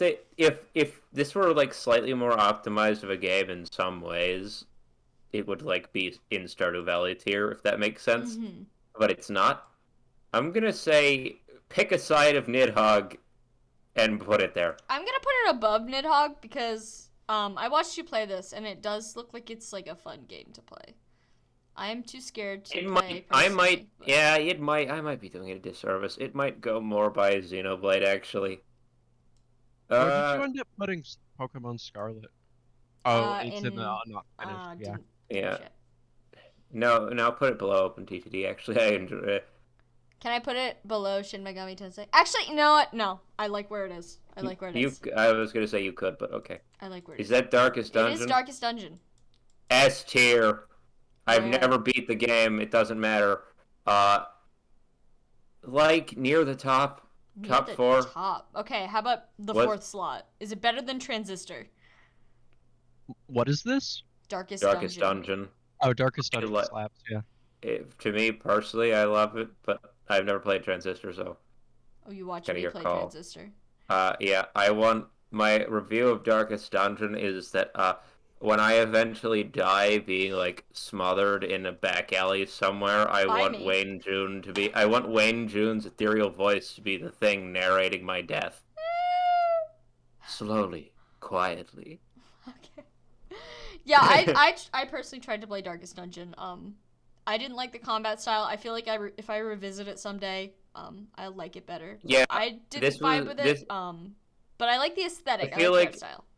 I feel like you've had a journey in developing a taste for brutally punishing games. Yeah. Oh no, they turned me into a pro gamer, guys. I want to go back. You wanted to play Elden Ring. Hint, We'll hint. get to Elden Ring. I wonder which game is listed here. Fucking. Alright, well, how about Northgard? How's Northgard? Oh, Northgard is an RTS. Andrew loves games about Vikings. Yeah, he loves games where you're a little Viking, in, just a world doing his little Viking thing. Yeah. So Northgard is like a proper RTS, like Command and Conquer style, like Age of Empire. You have like the units, and there's like you have to drag and select a bunch across the screen, move them all around, collect resources. It's the whole Pokey and you spin them all traditional RTS deal, except it's a more modern one. And honestly, pretty good. I played a fair bit of it multiplayer early in the year, and it's basically everything I'd want. Like traditional RTSs like that kind of went out of fashion a bit before I like hit the age I would have been able to play. Like I was sort of a fan of watching them, but then they didn't make any new high-profile ones kind of for years. After Age of Empires and Command and Conquer just sort of bleh, and died. Polaris is an RTS, but it's not like a... Yeah, but it's like a full 4x. Like there's a more contained. It's a beefy boy. I'm talking like descended in the lineage directly from like Dune 2. Yeah. Like, it is just a good game. Probably goes around Subnautica actually. Okay. Above SMT? That's your discretion. You know what? I'm gonna put it. Can I put it above Woodle? Can I put it above Woodle? Is that gonna be okay? Because I feel like these are two very solid games. Sam, let me put it this way. I'm uncertain in a way that you could put it anywhere between Subnautica and Nidhogg, and I would say, yeah, that's fine. Okay. Yeah. Like, you could put it anywhere in that space. And you can stick it anywhere you want. I mean. Oh, God. Like, personally, and this might be my JRPG bias talking, but, like, I like to consider how thick the game is, and it don't get much thicker than a JRPG. Words to live by. Listen, if I don't get at least 100 hours out of those bad boys, I have not bought the right game. Elden Ring is S tier, top of S tier. Sorry. Together! Yeah, no, Elden Ring is the... Okay, no, I won't spoil it. My favorite game of the year. It fucks so incredibly hard. Bro. She wasn't lying, that Elden can ring. That really Elden's my ring. Me and Cheppy played it together co-op mode. It was awesome, despite all the co-op bugs. Yeah, I don't think I've ever had that much fun playing a game, like, with another person before. It's like FromSoft sort of have been some part of FromSoft has been stewing in a cocoon with all of the Soulsborne Sekiro games worth of experience, and also a healthy dose of the parts of Skyrim that are good, and just sort of burst out like some sort of giant kaiju this year. If Rainworld is going to make a video game that's so very video game. if Rainworld is the MoMA, then Elden Ring is the Louvre. They're both beautiful in different ways. Elden Ring is just is Rainworld even in contention for game? Because you're rating it based on the fact that a DLC came. Well, he played it a little bit this year. The DLC came out today. Yeah, I didn't play it last year. Oh, then why is it here? bestie. No, I didn't play the DLC that just came out Oh. literally today, last year. Why'd you put it on the list then? Because I played the fucking real game last year. Oh, okay, yeah. Annika's spreading misinformation in the I thought chat. you played it in 2021. Is it really? I played it in both. We went over this already at the start, and everyone said, "Yeah, you played it too." Yeah, I thought he We're played it playing again. So like, It's a whole thing. It's okay. Well, anyways, Or a Elden whole Ring. thing. It good. My It wife sells does in it. there. Elden Ring good? Elden Ring good. Look, I'm just gonna say it. It's staying at top of S. There's nothing that it was the fact that it was not at top of S for this whole time was merely a formality where we had to go through Sam's list. We were going through the Like list. we could have just put it there. I And was continued. gonna put it at the back of the list, because otherwise it's just why keep watching. But like, fucks. No, you're gonna keep watching because you want me to hear me talk shit about Genshin Impact. We've got a very good one in. Wait, is that what that is? This is Anna's Roundtable, which is also a banger. Sam and I now have a tradition where every time I'm over her house, we play it before I leave. I think it's a strong lower A. I don't think it's a high A. I think it's. Yeah, it's a good. I think it can hang out with Mini Metro. Yes, Yeah, it's a board. It's the card game. I think it can hang out over here. I like it a lot. I think it's really fun. I don't have the expansion pack that I think is coming out. I don't know if I'm gonna buy it because money. But I think that it's an interesting concept. I was gonna say, do I have beef with it? Because I'm also making a table, but then I'm like, no, it's a totally different thing. But like, it's super legally fun. distinct. I'm not at all cranky that I did not get to do art for any of the cards. This isn't a TTRPG. This is like just a board game, right? Yeah, no, it's just a strategy card board game. No, I'm just personally laughing to myself because back when Dragon's Table was a Fire Emblem tabletop game, both of these games were being developed at the same time, and both of them were under Fire Emblem tabletop. And she's a little bitter because she wanted to make cards for them. I wanted to make a card, but that's okay. I understand. That's just how life goes. But it is a phenomenal game. It's a very fun to play. I love when I beat Cheppy at it. I like winning. We go back and forth. Sigurd's not in it though. Maybe he'll be in the expansion. Then I'll buy it. I'm so looking forward to this one because it's the shit post. I'm sure. Hey, yeah, what's up with the dictionary.com crossword puzzles? Every year you gotta put in one that Sam you hope doesn't read and see if it makes it in. No, I read it because I had to look up the image and I was like, huh? Okay. Last year you managed to sneak in your own. Last year I managed to sneak in your own video game. I was tired. What's the dictionary.com crossword puzzle? Is it an S? Is this an S tier game? Does it have boss battles like Elden Ring? No. How's it's a crossword puzzle. It's a crossword puzzle. Is it good? Well, I'll give it this. While the mobile version of the dictionary.com app, which I tried out, is bad, the crossword has not really... I've learned some things about dictionary.com this year.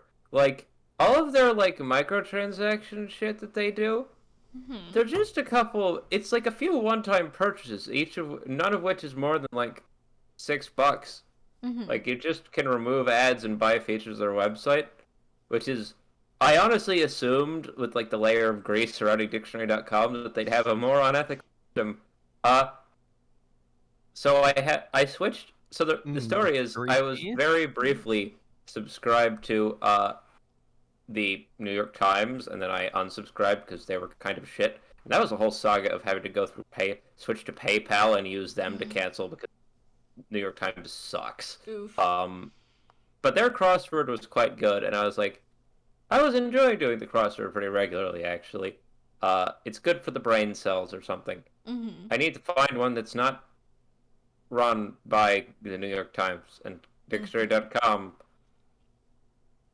Yeah. Honestly, feel better about it than Plants vs. Zombies.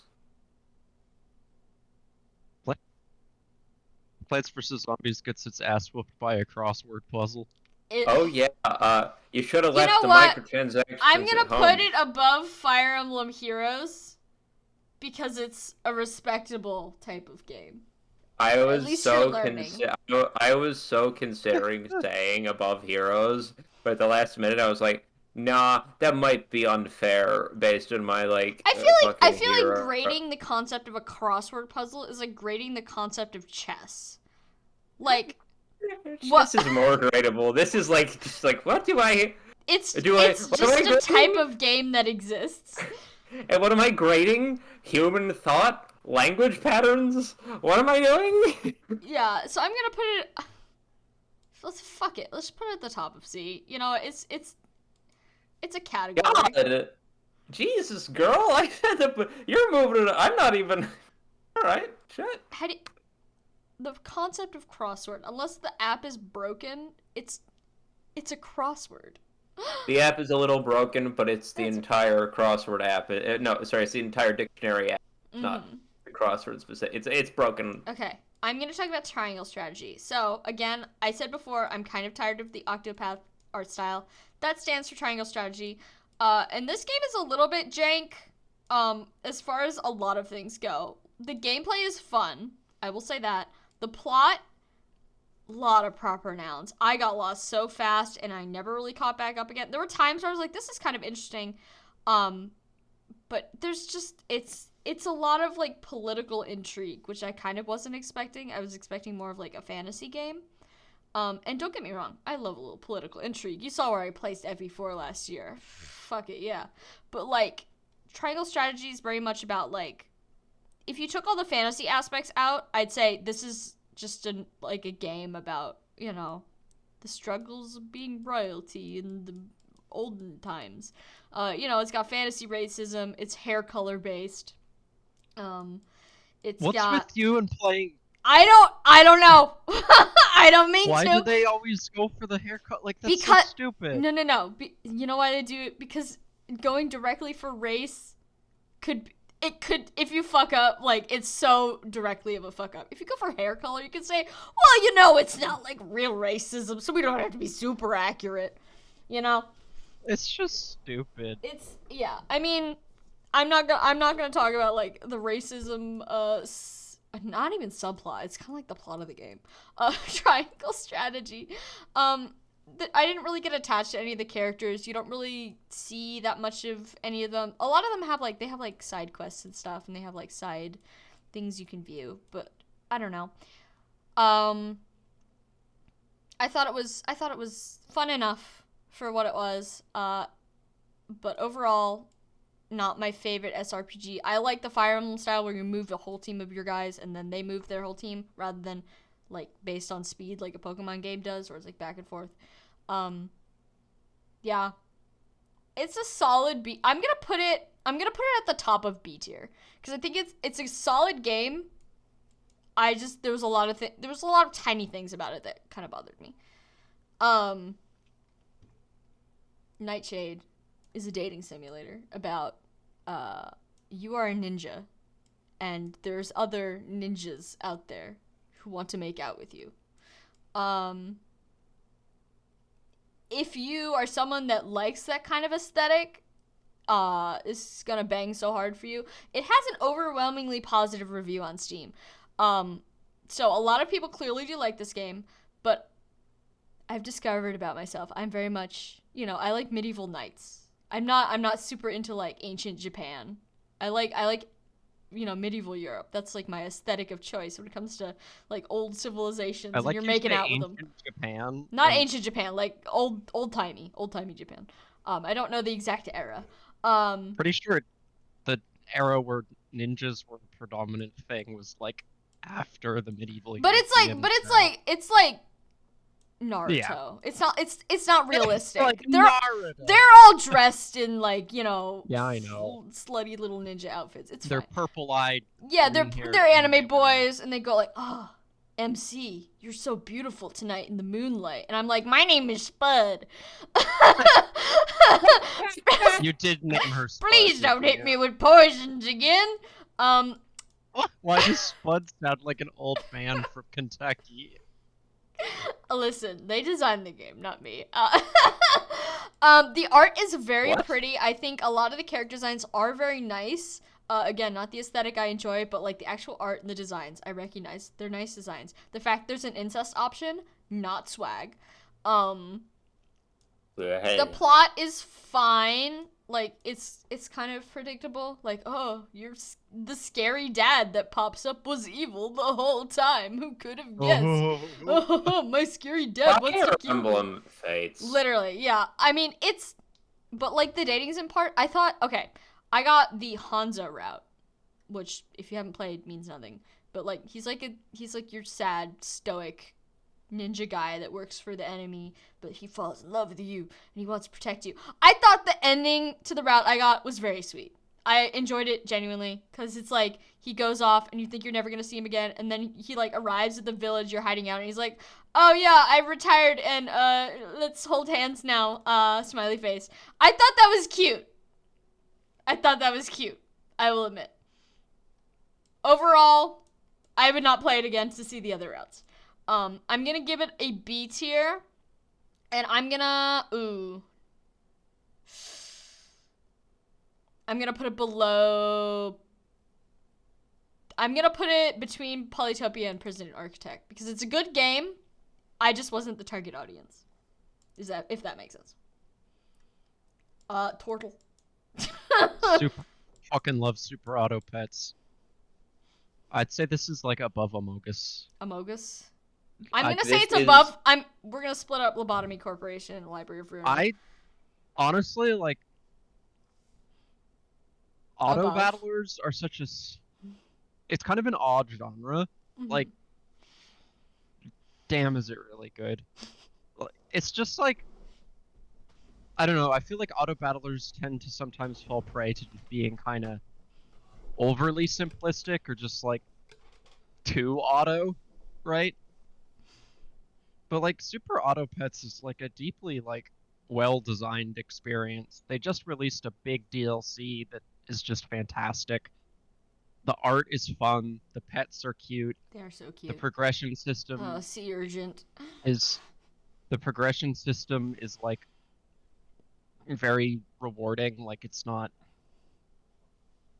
It's a free-to-play game, but it doesn't really. It's not all microtransaction-y, and it doesn't like time gate you. Like you could put fun little hats on your pets. Yeah, buy if you spend money, it's to buy packs of pets, like expansion packs, not like a card pack, random draws, and to put stupid hats on creatures. Yay, you want to put a stupid hat? Yeah. And there's a weekly rotation where they just mix up what pets are in the pool, and you don't have to have the DLC to get the DLC pets in the weeklies. So you could just play the weeklies and only buy cosmetics or not buy anything at all, and it's a perfectly fun experience. Mm-hmm. Like, and honestly, like, it's Super Auto Pets' existence makes a complete mockery of the majority of the Fire Emblem Heroes experience.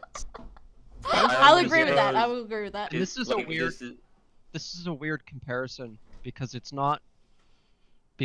Magic the Gathering is not an auto battler, obviously. Mm-hmm. It's much more complicated. It's a card game. But like the digital version, like MTG Arena, like playing the draft mode where you just like pick cards out of packs and then play your little draft decks, like, which is one of the core ways that Magic is intended to be played, really. It's fun. Like it's a good experience depending on the expansion. But like it's so expensive. They over monetize that so much. And honestly, like Super Auto Pets for whatever reason scratches that itch of like, give me some random stuff that like let me build little pet-based Rube Goldberg machines that like, and the new pack especially has so many fun mechanics that the play way off of these each other. two talk about this fucking game, like I'm gonna put hamburger on my dog and then send squid out and then I'm gonna give it a gun, and I'm just sitting there like, what the fuck are you talking about? Shut up and go plus 10 another fucking anime boy. Oh, I am. I'm literally auto battling Tempest Trial right now. No. I know you are! I know! We went to Florence the Machine last year, and you were doing it while they were setting up. While they were setting I up, not while they know were you singing. are. I would never do that to Florence and Remember, the kids, titular machine. if you put a pita bowl on your gorilla, it gains the pita bowl effect after being injured before it receives the coconut effect from being injured. Yeah. Wow. Stay safe out there, kids. Double wrap your gorilla. Oh Oh god. my god. If you've ever No. wanted to beat your foes to death with a seemingly endless waves of sheep, Okay, it's just good. hold It's on. very good. Honestly, like, out of everything I've played this year, This game it's is like maybe my playing. game This of the game is year. like playing. This game has an effect on the brain that is comparable only to cocaine. It just grabs you by the brain stem and is like, you want to have joy in your game about randomly rolling units and not spend money? And I'm like, yes, please. And that they Thank just you. updated a bunch of the art and the sound effects. The game feel is just good. I recommend I should anyone who try it likes out. this broad thing, these broad kind of things, try it out. It's not a drain on your wallet.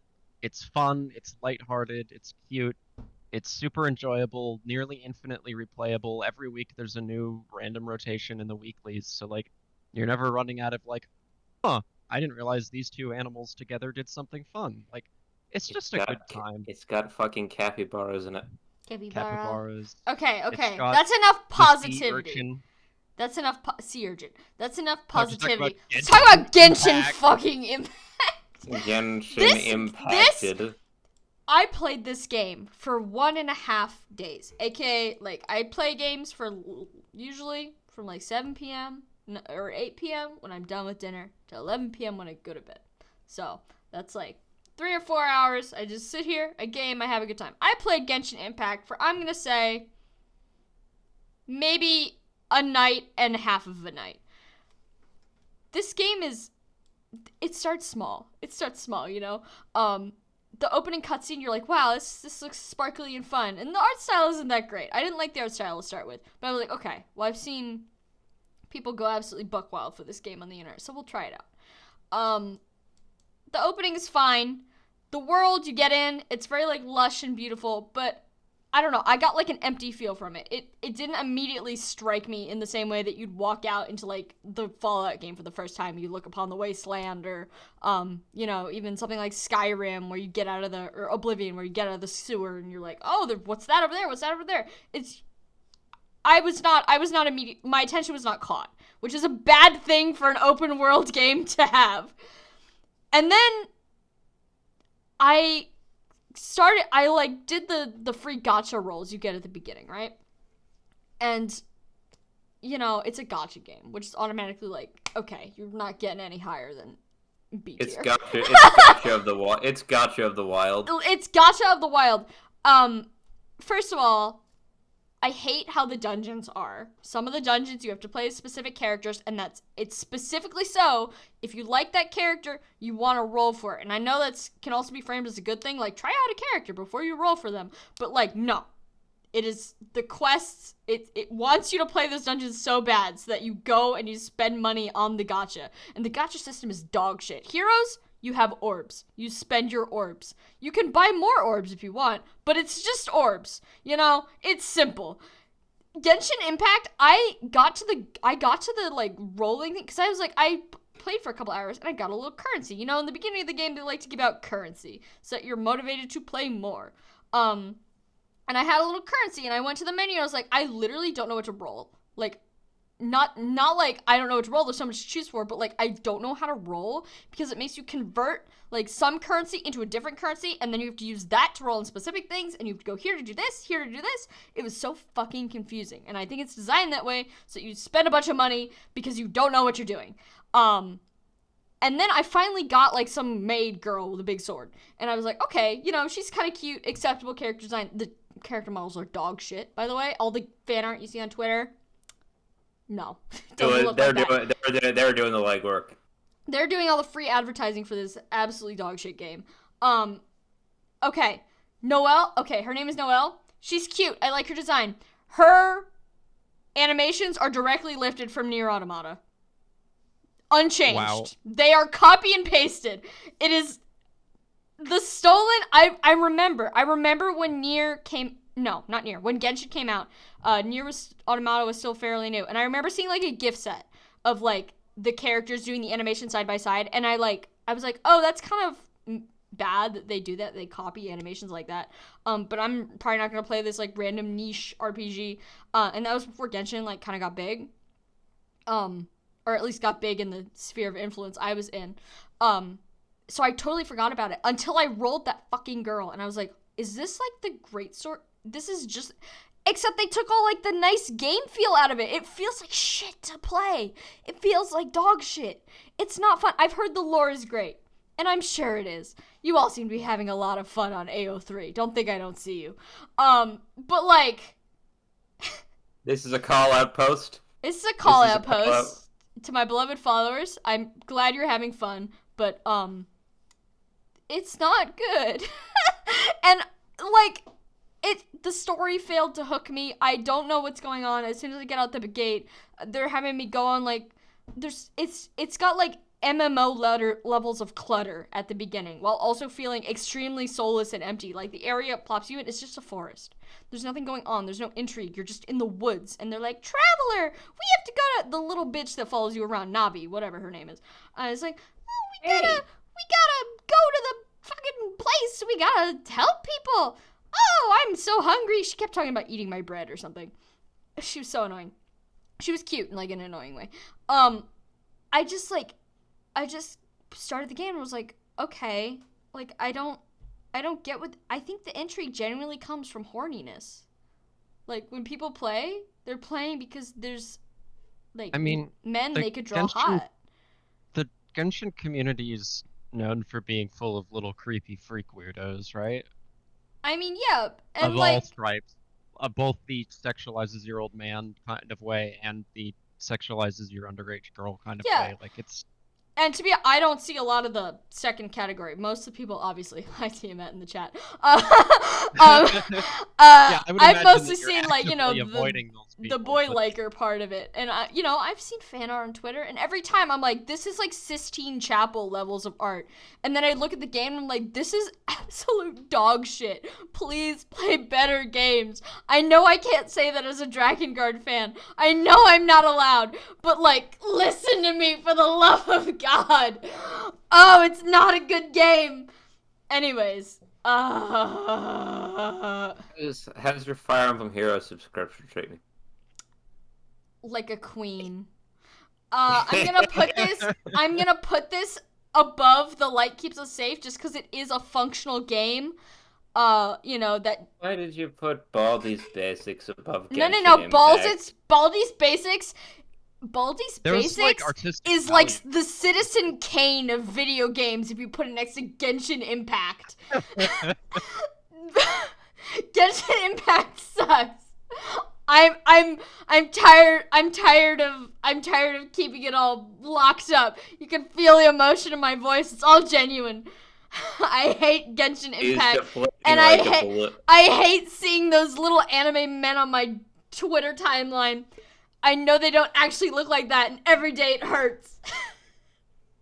Anyways, how Crusader Kings 3 Annika? How long can you make a Twitch? CK3, the greatest video game ever. How created. long can you make a Twitch clip, by the way? I don't know, but I meant every word of it. I hate Genshin Impact. I hate it. I hate Genshin Impact. I hate Genshin Are you Impact. crying? Come out and play your little Only a Gotcha little. game. Oh my god! I hate it. Why are you crying? Because it's Genshin Impact! I know, and I want to wrap my hands around its little throat and shake it. It's not a good Hilarious. game. You should stop playing it. Anyways, twirls my hair. How's Crusader Kings? I hear they have Europe there. Oh my god. They do have Europe. They have such places as Ulster and Yo, Munster from Fire Emblem and Leinster. And hear me. Guess what? Guess Oh. what? Oh. So the Byzantine Emperor rules from the great city of Constantinople Mhm. in the Duchy of Thrace.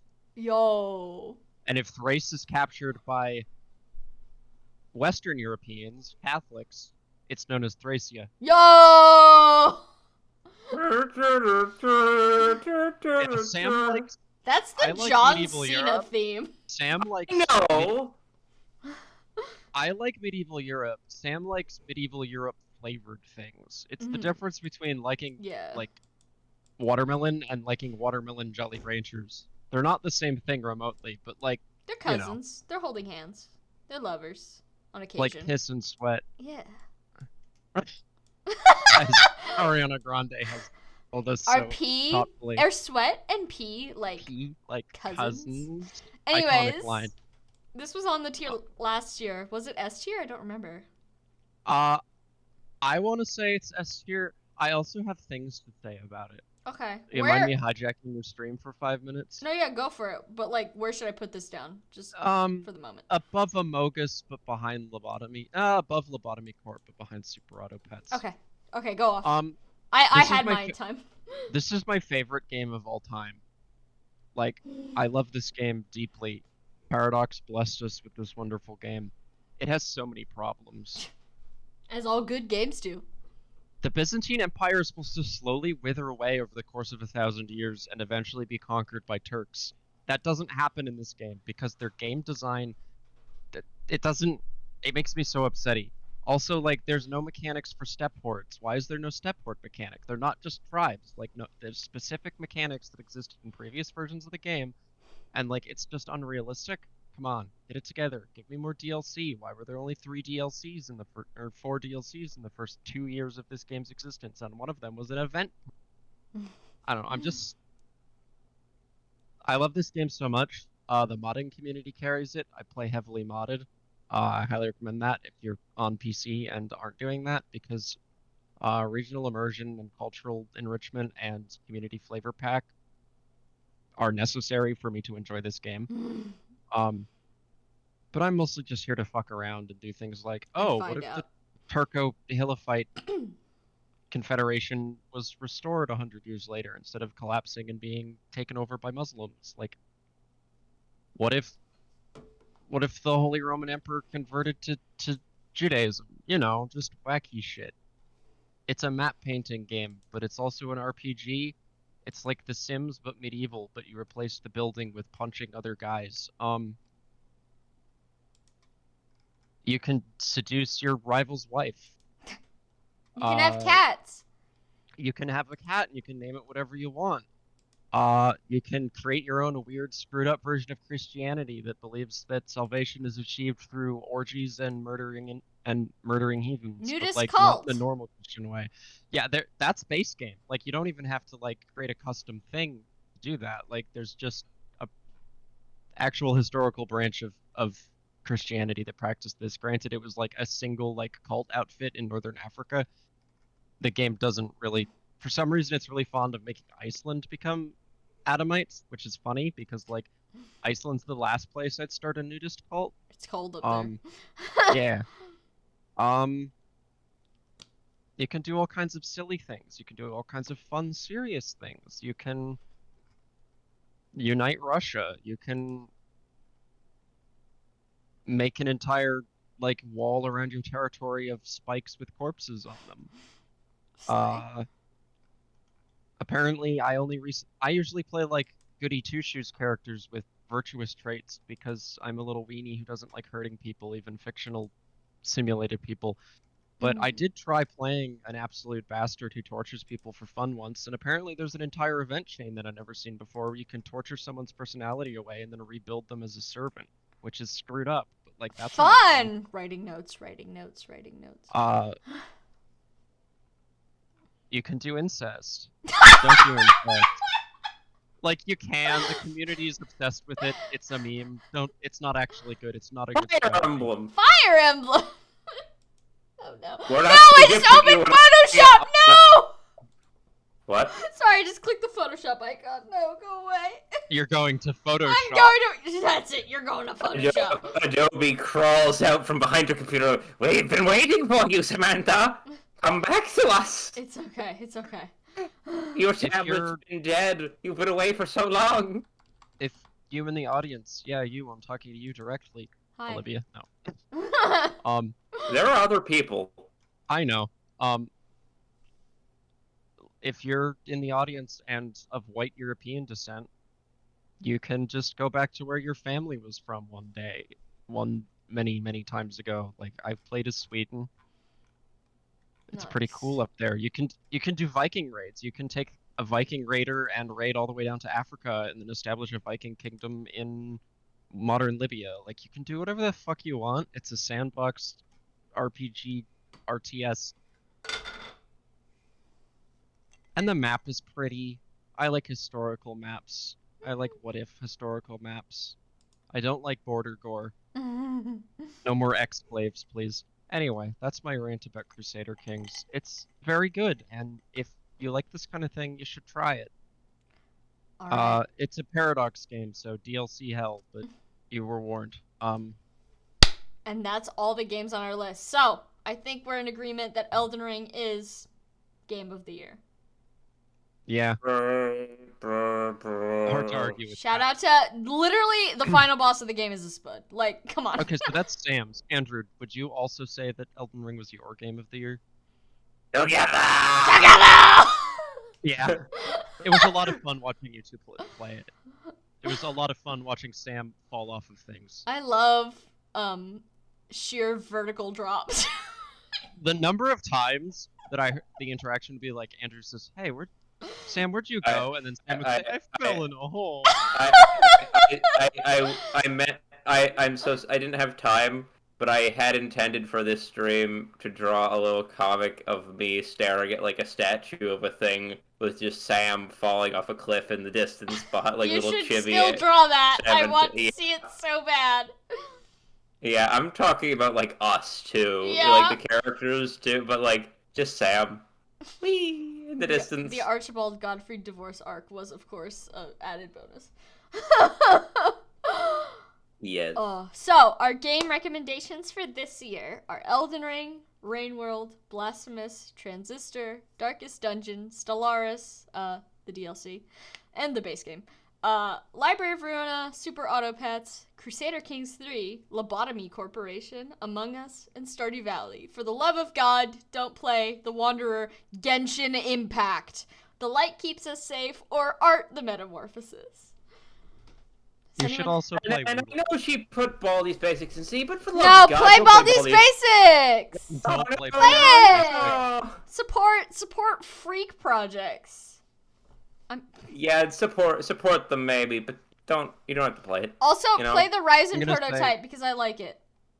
I put the link in chat again. I watched you play Elden Ring. I didn't play Elden Ring, so I can't. Obviously it's very, very good. I am a big supporter of Elden Ring. Very, very based. Very based. That's based Quote and on. Elden build. Oh. That said, because I didn't play it, I can't really say, oh, this is my game of the year. Mhm. I'm gonna say that Super Auto Pets was my game of the year because I believe I it. love this game. That is valid. All right. It's fantastic. You should support the developers. They're cool people. Yes, always indie game There's developers. only a good. handful of them. Like, it's a very small outfit indie game. So, like, Me when I'm a little turtle emoji and I'm killing you with a gun, I assume, and a taco. Because why the fuck not? I don't even know if those are items. I'm sorry, I've never played it. I think there's a Taco. taco. Is there There a is gun? a taco. There's no gun. Oh, fuck. There's rocks. Oh, Is there a okay. pistol shrimp Kills you yet? with a They should rock. add a pistol shrimp.